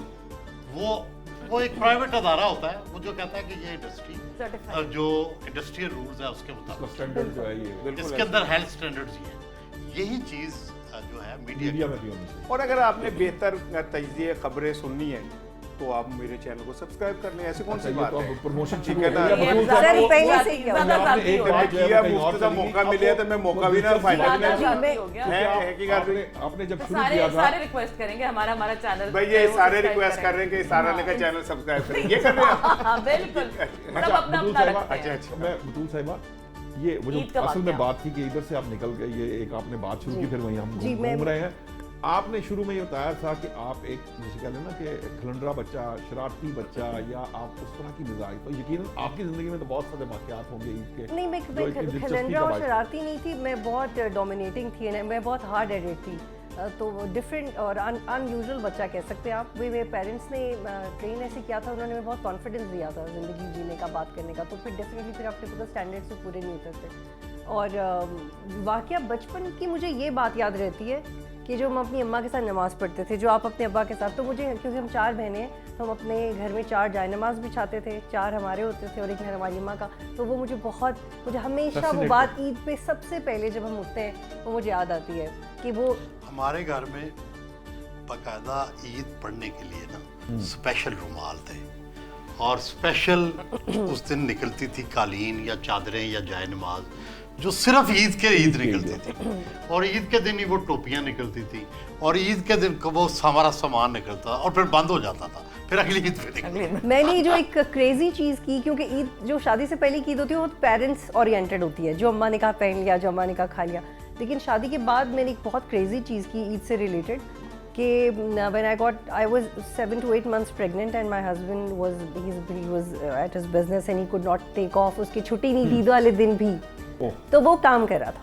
अच्छा, आधा दिन गुजर गया ईद का, मैंने कहा नहीं यार, मुझे डॉक्टर ने मना किया था ट्रैवल करने से, तो मुझे याद है कि 4-5 आवर्स का बहुत स्लो गाड़ी चला के बहुत तकलीफ के साथ मैं सिर्फ उसके पास इसलिए गई कि यार लेट्स बी टुगेदर। वो काम कर रहा था, वहाँ पे लेंटर डल रहे हैं, बिल्डिंग बन रही है, और तो I just went to be with my husband, जो हमारी, हाँ, हमारी ईद यही थी कि हम साथ थे ऑन दैट कंस्ट्रक्शन साइट। आपको भी मैं जरूर पूछूंगा, लेकिन उससे पहले मैं मेरी तो ईदें बस सब शादी के बाद ऐसे नहीं, शादी से पहले चल बता रही हैं। दीजिएगा, इतनी परेशानी हाय, है, हाय। शादी के बाद है। सही होका भरा है, मैंने भी पढ़ा। मैं एक चीज जो मुझे बड़ी याद रहती है, फैसिनेट करती है, आज भी करती है। आपको याद होगा एक ईद कार्ड्स हुआ करते थे, बड़ी मोहब्बत, बड़ी उसके लिए तगोदो, बड़ी चूज किया जाता था, उसमें अशार भी थे, उसमें शेर होते बड़े थे, अच्छी, मजे के। जिसे कह लेंगे वर्डिंग्स भी होती थी, तस्वीरें बन उसकी फिर advice भी आर्ट उसमें भी होती थी, आर्ट वर्क आर्ट होता बहुत होता था। डब्बे में डब्बा, डब्बे में केक, मेरा नौशाद नंबर 1।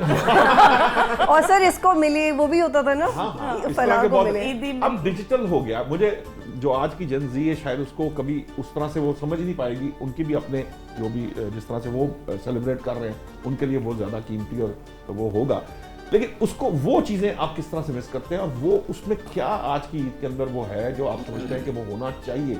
और जेन ज़ी के लिए मैं चाहूँगा कि आप जो आज के हमारी नौजवान नस्ल है उसको आप ज़रूर जो है ना अपना पैगाम जो है बारी बारी ज़रूर दीजिएगा। डॉक्टर साहब पहले मेरी ईद नहीं अपना बता दीजिए, फिर हम सिल्वर से चले जाते। मुझे लगा था लेकिन क्योंकि उनके बाद मुझे लगा कि मैंने भी घर जाना है प्रोग्राम खत्म करने के बाद। रोज ही घर जाते हैं आप। हाँ तो आज को अनोखा तो नहीं जाना। सही बात। हाँ बताएं मेरी- अपना वाकया। नहीं लेकिन वाकया किस्सा। नहीं, लेकिन मुझे ये है कि हमारी जो ईद शादी से पहले जो मेरी ईद होती थी बहुत मसरूफ होती थी। तो मेरे वालिद साहब के घर में मेहमानों का आना जाना, और मतलब मुझे लगता था कि वो 3 दिन ईद के मुलाजिम भी छुट्टी पे होते थे, और मैं, अम्मी और ज़ाहिर भाई थे, और मैं एक ही एक बहन हूँ, तो सारा दिन किचन में गुजरता था। और एक मेहमान आ रहे हैं, जा रहे हैं, तो बर्तन धुल रहे हैं, काम हो रहे हैं, फिर खाना है, सारा कुछ है। तो उसमें सोचती होती थी कि कौन लोग होते हैं जो अपने घर में ना बहुत सुकून की ईद ईद गुजार वाले। रहे हैं, और ये अपने घर क्यों नहीं रहते ये लोग सारे, ये हमारे घर क्यों आ अभी जाते शादी हैं। के बाद तो ये शादी के comfort बाद शादी के बाद लगा कि वाकई ये ऐसे घर होते हैं क्योंकि हमें जाना होता है। तो शादी के बाद जाहिर है अम्मी की तरफ क्रेडिट नौशाद साहब को जाता है कि जब से ये आए फिर आपके घर कोई नहीं आता। हाँ बिल्कुल, हमारे घर कोई नहीं आता। नौशाद इतने माशाल्लाह सोशल हाँ, है, तो कहता है कि मैं घर से ही निकल जाऊँ।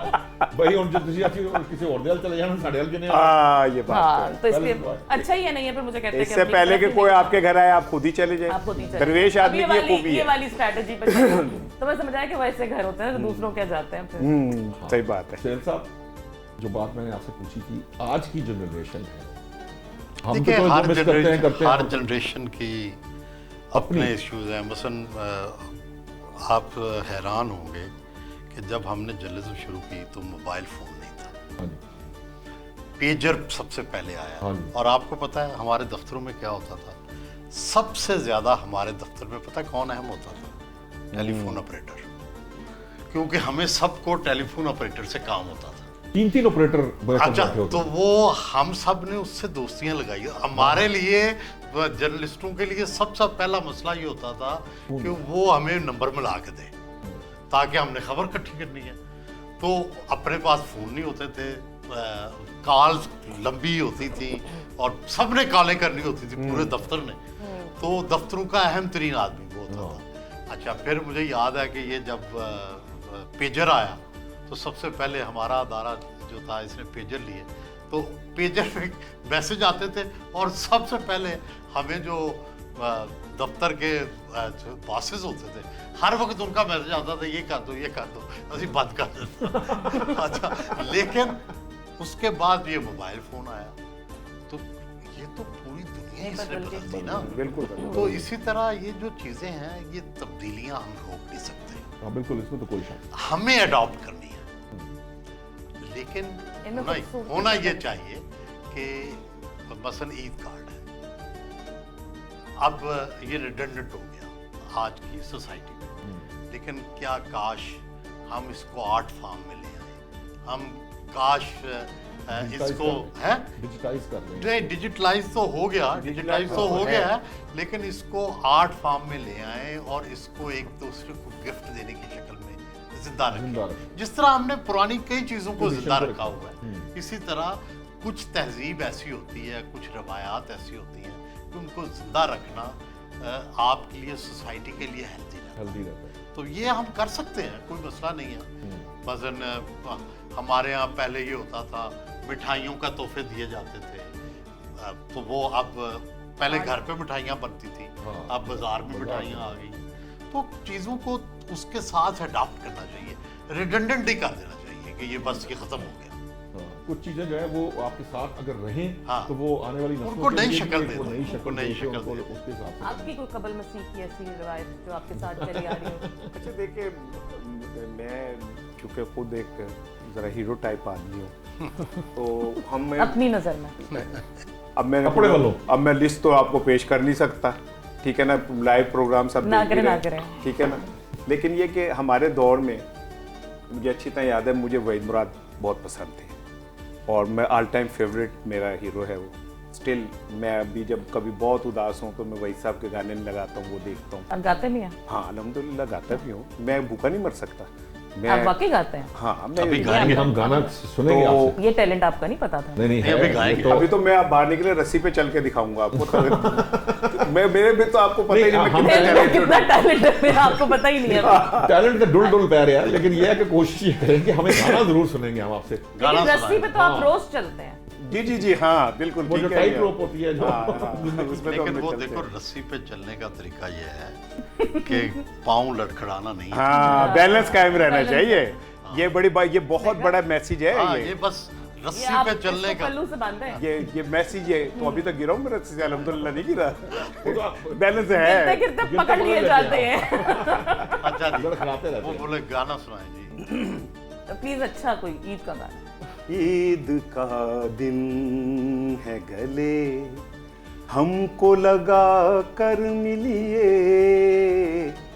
रस्म दुनिया भी है, मौका भी है, दस्तूर भी है, ईद का दिन है गले। भाई तू बहुत खुश हो रहा, तू ही मिल ले। नहीं नहीं, आपने गाना तो नौशाद को देख के गाया है, आखिर में आप इनसे गले मिल लीजिएगा। हाँ जी, हम नहीं, मिलूंगा गले तो हमने मिला है, ईद का दिन था तो हमने तो आते साल कि इसके कि अब के बार गले मिल के भी गिला ना गया, फराज का शेर है, हैं? तो लेकिन ये कि वहीद मुराद के लेकिन का आपने दो- इनको क्यों सुनाया? इनको इनमें मैं चाहता हूँ सॉफ्टनेस पैदा हो, अच्छा, नरमी पैदा हो, इनका गंडासा जो है दफन हो जाए, ठीक है, इनके अंदर तो से एक मुश्किल है। रोमांटिक बंदा निकल आए, है। इसलिए मैं मैं आपके बिहाफ पे मेहनत कर नहीं रहा आप हूँ। रहने दें, मेरे बिहाफ पे आप मेहनत वही करें जो आप नहीं कर रहे हैं। ये कहीं यहाँ करने क्वालिटी की ज्यादा ही ना जरूरत- पैदा हो जाए। कोई ऐसी ख्वाहिश हमारी सोसाइटी का अलमिया सुहेल साहब क्या हुआ, वहीद मुराद को मार दिया और गंडासे को निकाल दिया। वो जो खूबसूरती की, सॉफ्टनेस की, मोहब्बत की अलामत था ना, उसे हमने एहसास कमतरी और तन्हाई के अंदर मार दिया और गंडासा कर लिया, मोलिया ते मोहन जी थे वो, सुल्तान रही, और वो आपका फिर कहना हमारी सोसाइटी में से वो खूबसूरती खत्म होती चली। यानी अब फिर हम उससे बचे- वायलेंस, वो Violence, वायलेंस का एक intolerance। दौर आया है ना, उसके सोसाइटी पर बड़े बुरे बड़े असर बुरे पड़े। असर। और बड़ी ये दिलचस्प बात है, मैं पढ़ रहा था इंग्लिश हिस्ट्री में, खासकर जब डिक्टेटरशिप्स आती हैं। सर सर हाँ बिल्कुल वही हुआ। अच्छा, डिक्टेटरशिप्स आती हैं अमेरिका में भी, बरतानिया में भी, तो वायलेंस बढ़ जाती है। हालांकि टोटल कंट्रोल होता है, लेकिन इसके बावजूद सोसाइटी वायलेंट हो जाती है। उस कंट्रोल के लिए असल में वायलेंस बढ़ रहा होता है ना। सिर्फ मुझे आई डोंट याद है नो, बचपन आई में डोंट नो क्या उसका साइकोलॉजी। अच्छा, और दो चीजें होती है, कि वायलेंस बढ़ जाती है, एक कॉमेडी बढ़ जाती है। और जो ट्रेजेडी है लिखी जाती है, जो अलमिया, ये उस दौर में जब खुशहाली होती है तो उस दौर में ट्रेजेडी क्या लिखी जाती है, अच्छा, और जब जबरियत होती है तो कॉमेडी लिखी कॉमेडी जाती है। लिखी अमानुल्लाह हमारे जैसे- की कॉमेडी जनरल ज़ियाउल के दौर में। बैलेंस करने के अच्छा लिए दूसरी शायद। चीज आप देखें कि पाकिस्तान में सुल्तान रही का दौर आया, ज़ियाउल के मार्शल सफोकेशन इतनी थी, लोगों को आजादी हाँ। नहीं थी, तो जब सुल्तान रही कहता था ना ओ जज्जा, तो अंदर से खुशी होती थी, जब वो कोई यही है गाल ना, कर देते हैं catharsis ना, करते हैं, कोई तो दूसरी आवाज society बुलंद catharsis कर रहे हैं ना। रही है, वही सब इंस्पेक्टर को पकड़ लिया हाँ। जी, इंस्पेक्टर के खिलाफ वो कर रहा है, या उसको वो अथॉरिटी के वो- अगेंस्ट जो एक वो था ना, इंसान revolt, वो feel होता है। जो हमारे अंदर एक वो थी, उसकी हाँ, हमें उसको- शक्ल नजर आती थी, असल कोई में- तो चैलेंज कर रहा है ना। असल में जो ऑर्गेनाइज सोसाइटियाँ होती हैं, जिनके अंदर डिसिप्लिन, कानून, आइन, कुछ तरीक़ेकार होता है, वो उन्हीं को कहते हैं ना एस्टेब्लिश या स्टेबल सोसाइटियाँ। बिल्कुल उसके अंदर फिर बड़ा लिटरेचर भी लिखा जाता है, उसके अंदर जो है अच्छी चीज़ें भी जन्म लेती हैं। Soft। तो हाँ, मतलब ये हैरान कुन बात है कि जो कॉमेडी की उम्र है वो बहुत थोड़ी है, लेकिन और जो है एंजॉयमेंट उसमें ज़्यादा है, और जो ट्रेजेडी है उसकी उम्र ज्यादा है। उसकी लंबी उम्र है। सालों सेंचुरीज ओल्ड है। हाँ, लेकिन उसको डाइजेस्ट करना बड़ा मुश्किल है, यानी आपके लिए और वो बहुत लिखी कष्टम हो जाता है। दुनिया में बेस्ट ट्रेजेडी तब लिखी गई है जो बड़ा अमून और सुकून था। अमन सुकून का दौर। अब दौर देखें ना, सॉफ्टनेस तो ऑलमोस्ट वैसे भी हमें खत्म हो गई। शाहरुख रह गया, इसार राना रह गया, इस तरह के चंद करैक्टर हैं जो मतलब आज के रोमांटिक प्रोग्राम में तो वगैरह, बाकी क्या रह गया इस राना साहब सोसाइटी दोबारा में? बोलिएगा। छोड़ राना दें। साहब मैं सुबह चाहूंगा हो बस- गई है, ख्वाब जो आपने बतूल साहिबा- बुन रहे हैं उनसे निकल मैं आए। चाहूंगा बतूल साहिबा भी जो हैं वो कोई थोड़ा सा कोई पैगाम आप समझती हैं आज, क्योंकि आप वालदा भी हैं, आपके भी बच्चे हैं, आप नई नस्ल को प्रमाण चढ़ा रही हैं, क्या आपका पैगाम देना चाहती हैं नई नस्ल को? मुझे लगता है कि मैं हमेशा एक ही बात कहती हूँ जब भी मुझे मौका मिलता है कि हम मेहरबान नहीं है दूसरों की तरफ, काइंडनेस की बहुत कमी है। मतलब आप अवेलेबल रहें, आप अपने आप को एक्सप्लॉइट ठीक है मत होने दें, but be kind to others, everybody. Kindness की बहुत कमी है। आपको भी बचाऊंगा डॉक्टर साहब, आज तक वो होस्ट, लेकिन मैं इसलिए क्योंकि आप पढ़ाती हैं, उस्ताद हैं, मैं चाहूँगा बच्चों को तो वैसे ही आप लेसन देती रहती हैं, लेक्चर्स भी देती रहती हैं, लेकिन कोई स्पेशल मैसेज जो आज की जनरेशन नहीं, मैं बड़ों को भी दे लेती हाँ, आपको रोज मिलता है।